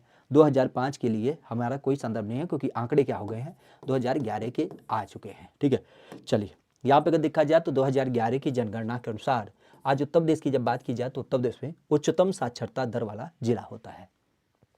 ठीक है, आज यूपी की जब बात की जाए तो यूपी के अंतर्गत उच्चतम साक्षरता की जब बात की जाए तो उच्चतम साक्षरता को लेकर के सबसे ज़्यादा साक्षरता कहाँ से है। हाँ वो तो सही है आपका अभिषेक जी कहना, लेकिन फिर भी क्योंकि ये पुराना है तो उसके लिए हम कहें रिस्क लें। ठीक है, पता चले हम बता दें, आप जाएं प्रश्न में वही कर दें। भाई चीज़ें होती ना, एक चीज़ हमने देखा गलत चीज़ें बहुत तेज़ी से आती हैं, सही चीज़ नहीं आती है। ठीक है, तो हम ना रिस्क लेंगे। जब 2005 का है, हमें पता है 2011 की गणना आ चुकी है, तो काहे हम उसके लिए पगलाएं। ठीक है, खैर यहाँ पे हम किसकी बात करें, यूपी को आधारित करते हुए।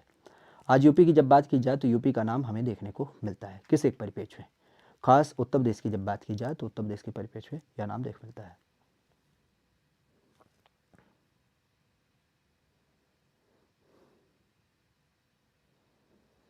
उत्तर प्रदेश आधारित करते हुए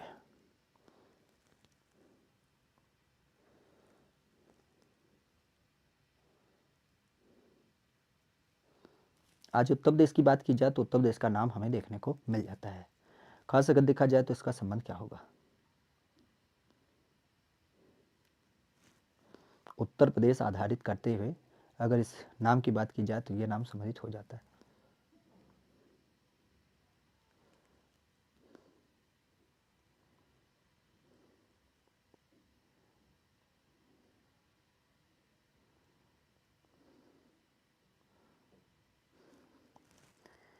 यूपी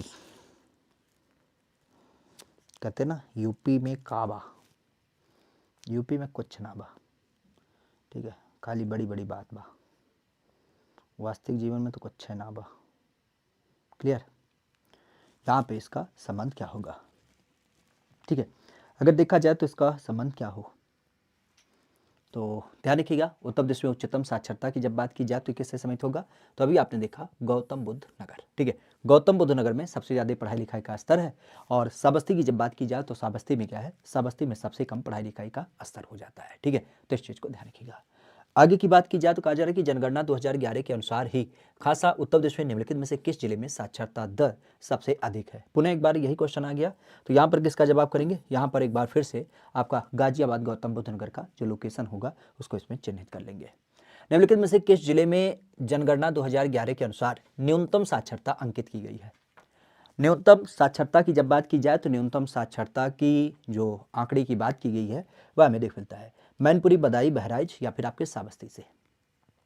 इसका सही जवाब क्या होगा। अब फिर से आप कह सकते हो कि न्यूनतम साक्षरता तो आपके इसी श्रावस्ती से, और यही कारण था कि श्रावस्ती से अभी स्कूल चलो अभियान की शुरुआत की गई। स्कूल चलो अभियान, बेसिकली स्कूल चलो अभियान की जब बात की जाए तो ये सीन क्या है, स्कूल चलो अभियान की जब बात की जाए तो इसका जो मुख्य मंतव्य है वो ये है कि अभी आपने कोरोना काल में देखा था कि बच्चे क्या हो गए थे, घर पे बैठ गए थे, तो उन बच्चों को स्कूल भेजना, इसके लिए क्या किया गया था, यह व्यवस्था चालू की गई थी। खैर, जनसंख्या वृद्धि आज अगर देखा जाए तो राष्ट्रीय औसत से अधिक रही। जनसंख्या वृद्धि की जब बात की जाए तो ये राष्ट्रीय औसत से अधिक रही। अगर इसकी बात की जाए तो ये 1941 से 51 के दशक, 1951 से 61 दशक, 1961 से 71 दशक या फिर 1971 से 81 दशक। यूपी में और कोनो काम है, जनसंख्या तो बढ़ती है। खलियर आदमी है, 5 किलो अनाज मिलता है, बैठ के घरे खा रहे हैं, चबा रहे हैं, लड़का पैदा कर रहे हैं, उसके अलावा और काम है। जनसंख्या वृद्धि राष्ट्रीय औसत से भी अधिक रही। जनसंख्या वृद्धि मतलब आप वही कह सकते हो कि जैसे एक रेशियो की हम बात कर रहे थे 20.23, तो एक्चुअली सीन क्या है, अगर हम यूपी की बात करें तो यूपी में वर्तमान में क्या है 20.23% है। ठीक है, लेकिन अगर यहाँ पे देखा जाए तो यहाँ पे देश का क्या है, तो देश का नाम ध्यान रखिएगा, देश में करीब करीब 17.5% की दर से क्या होते हैं आपके ग्रोथ देख मिलता है। तो देश का जो जनसंख्या का 10 की वृद्धि दर है वो 70.5 के करीब है, जबकि यूपी का क्या है 20.23 है। तो इस दशा में अगर देखा जाए तो यूपी की जनसंख्या वृद्धि क्या है, देश से ज्यादा है, ठीक है। लेकिन अगर देखा जाए तो जनसंख्या वृद्धि अधिक रही, यह अगर देखा जाए तो यह नाम आपको दिख मिलता है बेसिक रूप से अगर देखा जाए तो ये कब आपको दिख मिलता है, तो इस आंकड़े के अनुसार अगर देखा जाए तो ये जनसंख्या की वृद्धि दर जो रही थी वो आपके 1971 से 81 के बीच में आपकी रही थी, राष्ट्रीय दर से भी अधिक रही। और ये कब से रही, आपके 1971 से 81 के बीच। जनगणना के अनुसार उत्तर प्रदेश में महिला आबादी कुल आबादी का लगभग आपको दिख मिलता है। हमारे यूपी की जब बात की जाए तो इसका नाम देखने को मिल जाता है। महिला आबादी का कुल संदर्भ आपको देखने को मिलता है। आज यूपी की जब बात की जाए तो यूपी में महिला आबादी, पहली बात तो ये ध्यान रखिएगा, आज यूपी की जब बात की जाए तो यूपी के परिप्रेक्ष्य में दो नाम आपको दिख मिलते हैं, खास किसके संदर्भ में। पहला जो नाम आपको दिख मिलता है, पहला नाम होता है आपके पुरुष जनसंख्या को लेकर के, और दूसरा नाम होता है महिला। वैसे तो आप भी जानते हैं ओवरऑल कितनी जनसंख्या है, तो ओवरऑल हमारे यूपी में आपके 19 करोड़ लोग हैं, 19 करोड़ 98 लाख, जो वर्तमान आप कह सकते हो कि करीब 20 करोड़ के लोग हैं। लेकिन वर्तमान अगर आपकी जनगणना आती है ना, तो हम इसमें तनिक भी संकोच ना कर सकते कि हमारी यूपी की जनसंख्या 35 करोड़ से कम होगी, ठीक है। लेकिन अगर यहाँ पे देखा जाए तो पुरुष और महिला का अनुपात क्या है, तो पिछली गणना के अनुसार पुरुष की संख्या जो है वो करीब करीब 52% है, और महिला की जब बात की जाए तो महिला की संख्या कितनी है, यह आपके 48% है। तो महिला 48 है, पुरुष 52 है, तो इस चीज़ को ध्यान रखिएगा, महिला की संख्या कितनी है, 48% है। खासा 2011 की जनगणना के अनुसार आज यूपी की बात की जाए तो यूपी में जनसंख्या सबसे कम देख मिलती है। 2011 की जनगणना के अनुसार यूपी की जब बात की जाए तो यूपी में संख्या सबसे कम आपको दिख मिलती है, चित्रकूट, हमीरपुर, महोबा या फिर आपके ललितपुर में, ठीक है।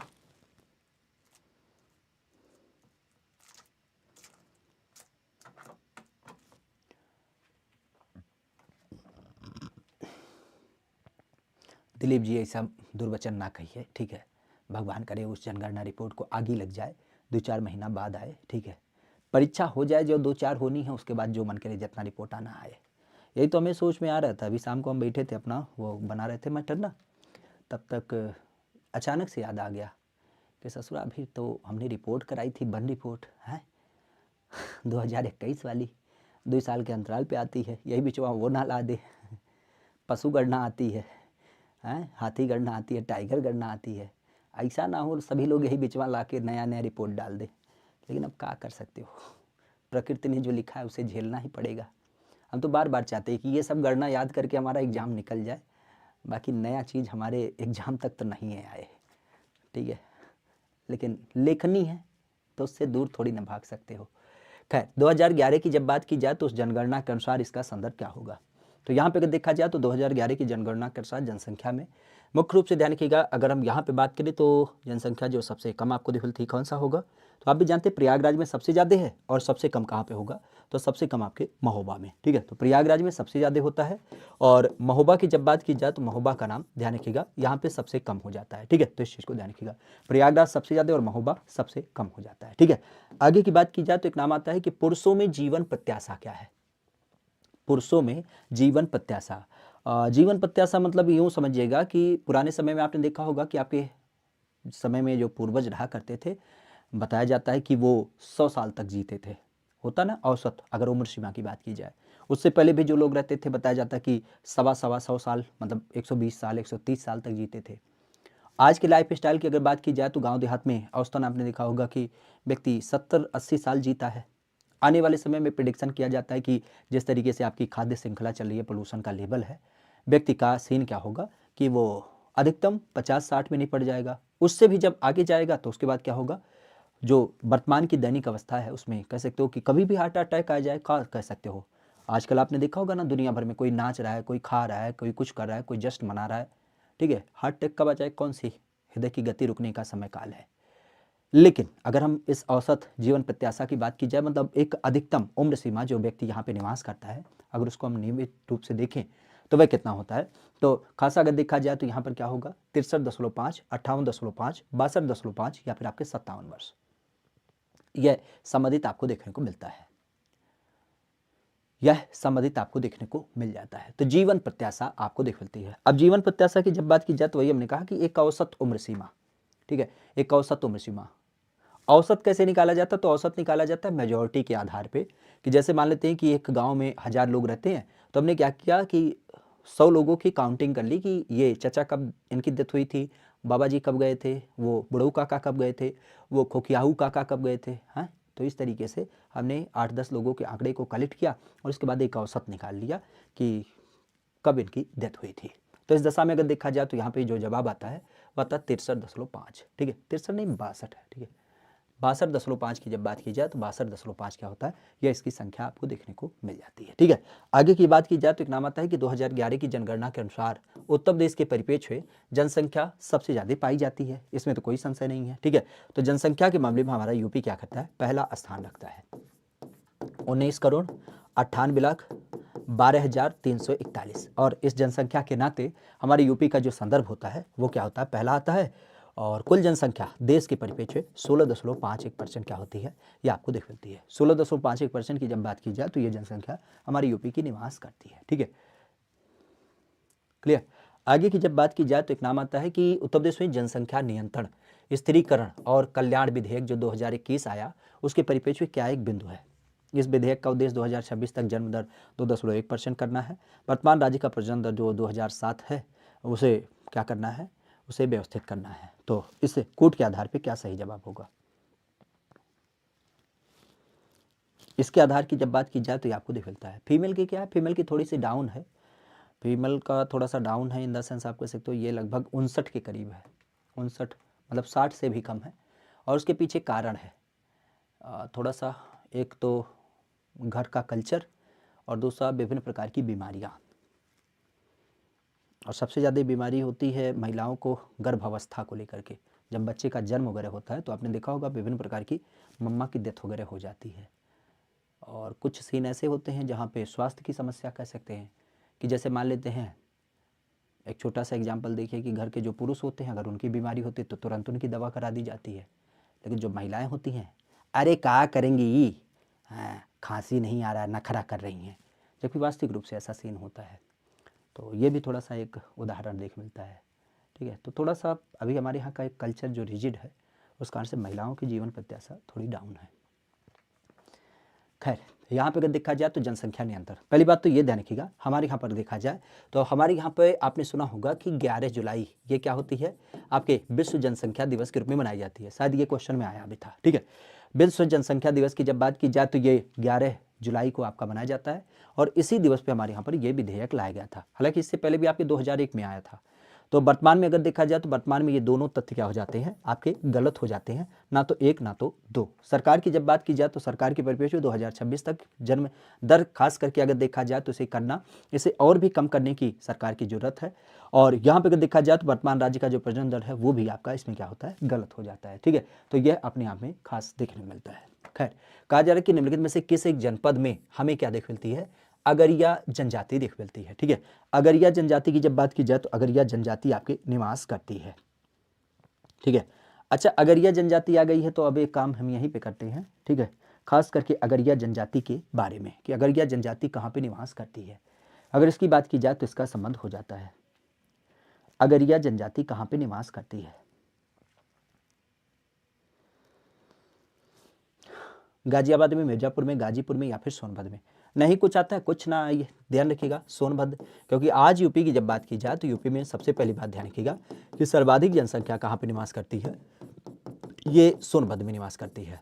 और सबसे कम या न्यूनतम की जब बात की जाए तो ये कहाँ पे निवास करती है, ये आपके बागपत में निवास करती है। तो बागपत की जब बात की जाए तो बागपत में सबसे कम और सोनभद्र में क्या होती है, सबसे ज़्यादा जनसंख्या निवास करती है। तो अगरिया की जब बात की जाए तो ये भी आपको यहीं पर देख मिलता है। पहरिया जनजाति कहाँ पे निवास करती है, पहरिया जनजाति की जब बात की जाए तो ये कहाँ पर आपके निवास करती है। पहरिया जनजाति की जब बात की जाए तो ये कहाँ पे आपका देख मिलता है, बहराइच में, ललितपुर में, पीलीभीत में या फिर आपके सोनभद्र के अंतर्गत।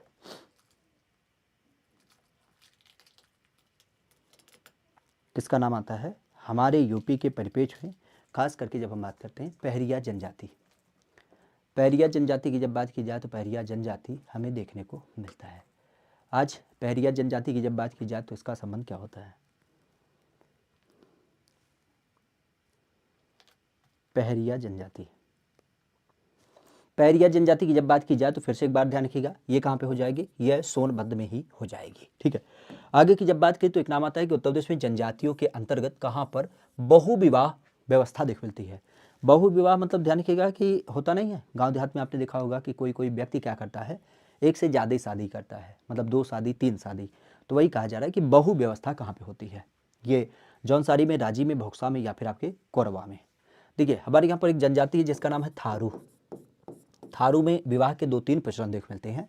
पहला तो नाम आपने सुना होगा किसके रूप में, जब हम बात करते हैं अपने यहाँ पे खासा बदला विवाह, तो यह इनके यहाँ पे देख मिलता है।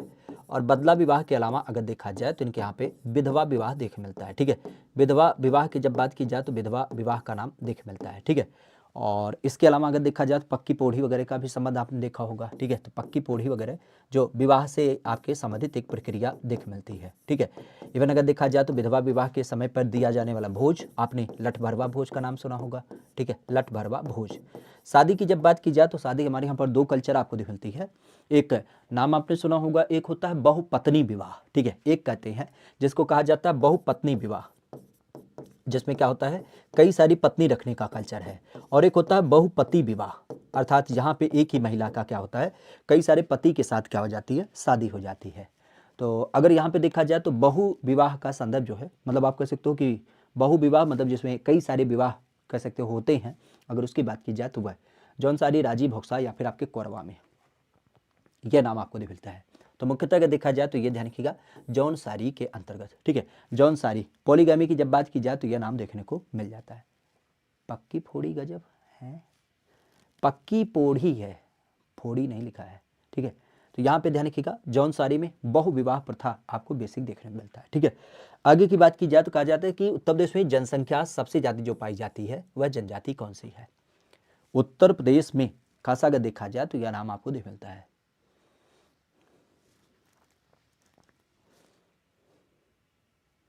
उत्तर प्रदेश के अंतर्गत खास जो जनसंख्या पाई जाती है अगर उसको देखा जाए तो उसका नाम क्या होता है।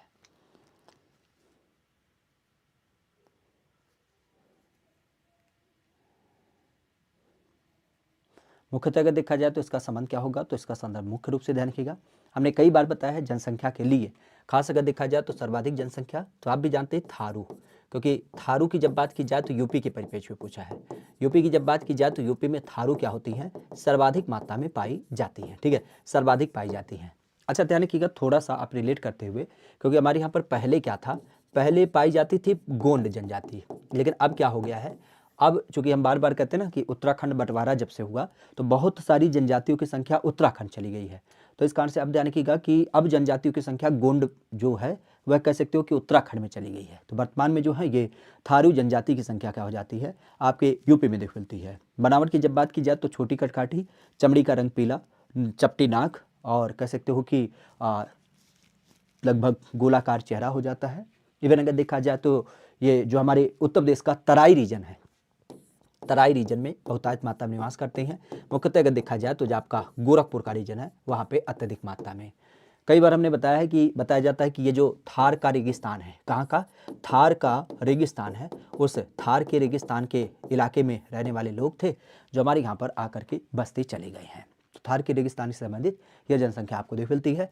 और खास अगर देखा जाए तो सबसे ज़्यादा जनसंख्या थारू के रूप में जानी जाती है। ठीक है, तो इस चीज़ को ध्यान रखिएगा।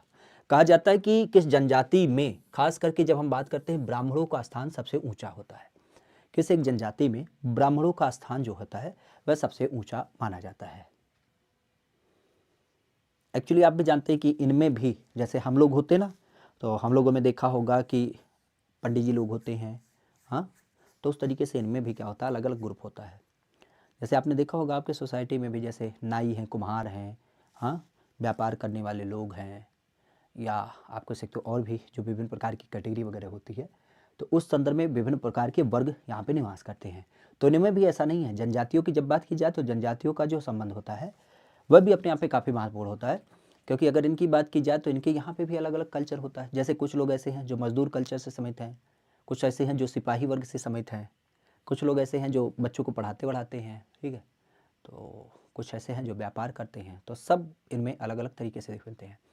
अब यहाँ पे देखा जाए तो यह नाम देख मिलता है, आप भी पंडित हो, हाँ, गुरु बिल्कुल पंडित हैं, ठीक है, इस पे हमें बल्कि गर्व है, ठीक है।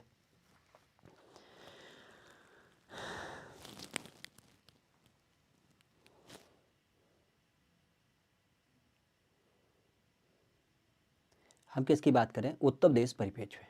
उत्तर प्रदेश की जब बात की जाए तो उत्तर प्रदेश में जनजाति के लिए कौन सा नाम देखने को मिल जाता है। जनजाति की जब बात की जाए तो जनजाति को लेकर के यह नाम देखने को मिल जाता है। ब्राह्मणों में सबसे ज़्यादा उनका स्थान होता है। ब्राह्मणों का जो एक स्थान है वह प्रमुख रूप से आपको देखने को मिलता है। थारू, पनिका, बुक्सा या फिर खरवार, ब्राह्मणों में सबसे ऊंचा स्थान, यह संबंधित आपको देखने को मिलता है।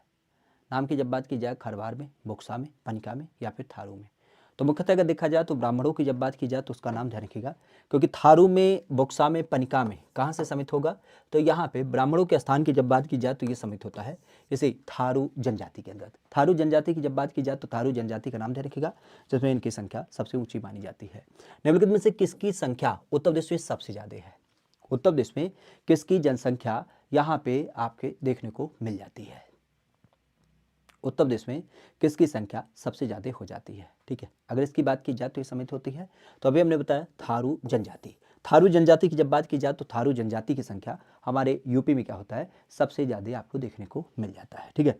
आगे की बात की तो कौन सा युग्म आपका सही सुमेलित है, कौन सा युग्म आपका सही सुमेलित है। नाम की बात की जाए तो ये नाम है बक्सा बिजनौर में हो जाता है, खरवार ललितपुर में होता है, माहीगीर बहराइच में होता है, थारू बाराबंकी में होता है। तो इसका सही जवाब क्या होगा, कौन सा युग में सही सुमेलित है, इसका सही जवाब क्या होगा। तो देखिए सही सुमेलन की जब बात की जाए तो सही सुमेलन के लिए जो एक नाम होता है वो ध्यान रखिएगा बुक्सा। आज बुक्सा की जब बात की जाए तो बुक्सा बिजनौर के परिप्रेक्ष्य में ध्यान रखिएगा, बाकी सारे लगभग आपके गलत हैं, ठीक है। आगे की बात की जाए तो एक नाम आता है कि निम्नलिखित में से कौन सी अनुसूचित जनजाति आपके उत्तर प्रदेश के परिप्रेक्ष्य में बिजनौर में निवास करती है। आज बिजनौर जिले की जब बात की जाए तो बिजनौर जिले में कौन सी अनुसूचित जनजाति निवास करती है। ये संबंधित होती है बैगा, माहीगीर, खरवार या फिर थारू, बिजनौर। तो अभी हमने देखा पिछले क्वेश्चन के माध्यम से बुक्सा यहाँ पे निवास करती है, लेकिन बुक्सा के अलावा अगर देखा जाए तो यहाँ पे एक और नाम ध्यान रखिएगा, जब हम माहीगीर की बात करते हैं, माहीगीर की भी संख्या क्या होती है आपके बिजनौर में निवास करती है, ठीक है। आगे की बात की जाए तो कहा जा रहा है कि अनुसूचित जनजातियों के क्रम में सबसे ज्यादा परसेंटेज वाला जिला कौन सा है। अनुसूचित जनजातियों की जब बात की जाए तो अनुसूचित जाति के क्रम में कौन सा जिला जहाँ पे अनुसूचित जनजाति सबसे ज्यादा निवास करती है, और ये समझ होता है मिर्जापुर, गोरखपुर, सोनभद्र या फिर आपके मिर्जापुर, हाँ बिजनौर में अनुसूचित जनजाति परसेंटेज वाला, परसेंटेज की बात की गई है। देखिए चाहे संख्या की बात हो चाहे परसेंटेज की बात हो, दोनों को लेकर के ध्यान रखिएगा, यह समझ हो जाता है आपके सोनभद्र का नाम। तो सोनभद्र में सबसे ज्यादा इनकी संख्या प्रमुख रूप से, ठीक है। आगे की बात की तो कहा जा रहा है कि उत्तर प्रदेश में पाई जाने वाली जो खरवार जनजाति है निम्नलिखित में से खास करके उत्तर प्रदेश के किस जिले में निवास करती है। खरवार ये देवरिया, मिर्जापुर, गाजीपुर या फिर ये सभी, कहां पर इनकी संख्या प्रमुख रूप से निवास करती है। खरवार जनजाति, खरवार जनजाति की जब बात की जाए तो इनकी संख्या प्रमुख रूप से निवास करती है। अब खरवार के बारे में ध्यान रखिएगा, ये देवरिया में भी, मिर्जापुर में भी, गोरखपुर में, अर्थात इन सारे लोकेशन में क्या करती हैं, निवास करती हैं। अगला क्वेश्चन कि उत्तर प्रदेश में 10 नई जनजातियों को क्या किया गया, सूचीबद्ध किया गया। अब इसका जवाब आप लोग क्या करिएगा, कमेंट करके बताइएगा, ठीक है। इसका जवाब आप लोग कमेंट करके बताइएगा, क्योंकि आज के सेशन को अब हम यहीं पर विराम देंगे, ठीक है। 2004, 2003, 2002 या फिर 2001, ठीक है। तो इसका जवाब आप लोग करिएगा। खास किस एक परिप्रेक्ष्य में 10 नई जनजातियों को इसमें ऐड किया गया, क्लियर, किस एक परिप्रेक्ष्य में जब हम जनजातियों की बात करते हैं। कोई संदेह है तो उसे कमेंट करके बताइए, बाकी हम पीडीएफ का सेव कर ले तब तक। कोई संदेह है तो एक बार बताइएगा। पीडीएफ आपको मिल रही है कि नहीं मिल रही है? नहीं मिल रही है, जब ग्रुप पे नहीं ज्वाइन करोगे तो कहाँ से मिलेगा, ठीक है। 50 मरतबा कह चुके हैं कि आपको टेलीग्राम पे मिल जाता है, व्हाट्सएप पे मिल जाता है, फेसबुक पे मिल जाता है, जहाँ पे ले पाओ ले पाओ।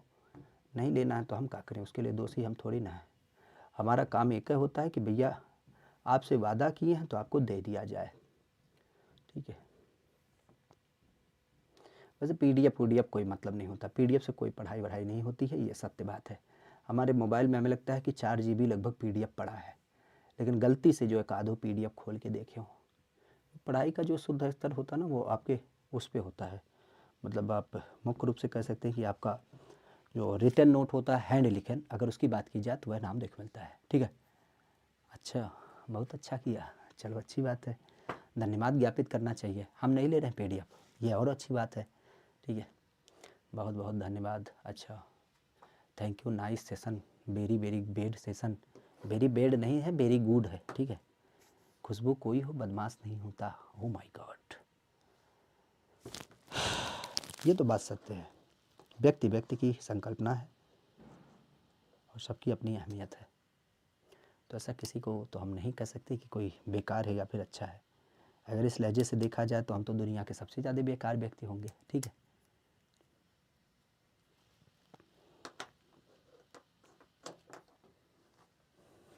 क्लियर? यहाँ कोई संदेह हो तो एक बार बताओ भाई, जल्दी से फिर हम क्लास ख़त्म करें। कोनो संदेश हो तो बताओ। संदेश मतलब कोई संदेह, संदेश ना दो। ठीक है, इतना काम तो अरे लिए कर देते हैं। देखो PDF को कंप्रेस भी कर देते हैं ताकि ऐसा ना रहे कि बाद में PDF निकालने में ज़्यादा दिक्कत हो। अरे कुलदीप जी, नमन है आपको कि मतलब आप जॉब भी करते हैं और RO का एग्ज़ाम भी दे रहे हैं। ठीक है गुरु, देखो हम तो उसके लिए बिल्कुल विधिवत तरीके से लगे हैं, ऐसा नहीं है। हम तो सारे संदर्भों में, मतलब अब हमारी संकल्पना यही है कि हम आवाज़ उठा सकते हैं। एक छोटा सा परिणाम हमने देखा ना, थोड़ा सा यही मन मर जाता है। ठीक है, कि हित की जब बात करो और हित में कोई क्या करता है, जब थोड़ा सा नेगेटिव कमेंट करता है तो बड़ा बेकार लगता है। क्योंकि हमें लगता है अभी UP पुलिस का एग्ज़ाम हुआ था, भर भर के हमने आवाज़ उठाई थी, पहले दिन से आपके साथ जुड़े थे और लखनऊ गए भी। एक गलती हमसे ज़रूर हुई कि हम कैमरा लेके नहीं गए थे। ठीक है, इस चीज़ को हमने अभाव के रूप में देखा, तो बहुत सारे बच्चे क्लेम कर रहे थे कि ऐसा किए वैसा किए। खैर हमें उससे कोई दिक्कत ना, हम अंतर्मन से स्वच्छंद है और ऐसा तो नहीं है कि सारे लोग हम ही से पढ़े थे। ठीक है, सबकी जवाबदेहिता वहाँ पे बनती है। हमारा एक मंतव्य था कि हमने अगर एक भी बच्चे को पढ़ाया है तो उसके लिए हम खड़े हों, और विधिवत तरीके से पहले दिन से हम उसके लिए खड़े थे। इतना हमारे अंदर क्या था, एक धैर्य था, और इस परिपेक्ष में कह सकते हो कि अपने आप में ये हमें अच्छा लगा कि कम से कम हमसे एक अगर बच्चा भी पढ़ा है उस पर्याय में, तो उसके हक की लड़ाई लड़ने के लिए हमें खड़ा होना चाहिए। लेकिन सदैव बता रहे हैं कि ये बात हमें थोड़ी गिलानी लगी कि हमें कैमरा लेके जाना चाहिए था। बहुत बड़ी गलती की हम अपने आप में। ठीक है, खैर उस चीज़ को छोड़ते हुए अब यहाँ पे अगर देखा जाए तो RO के लिए हमने ऐसी बात नहीं है कि अकेले संदर्भ को लेकर के आपसे हम बार बार करें कि इस चैनल के माध्यम से हम क्या करें, आपके लिए कई बार इस चीज़ को आवाज़ उठाई है। ठीक है, इस बात को लेकर के अगर आप इस चैनल को देखेंगे ना, तो जिस दिवस से ये घटना हुई है उस पहले दिवस से ही आप कह सकते हो कि आपकी बातों को आवाज़ देने के परिपेक्ष में हम आपके सम्मुख क्या करते हैं, देखने को मिलते हैं।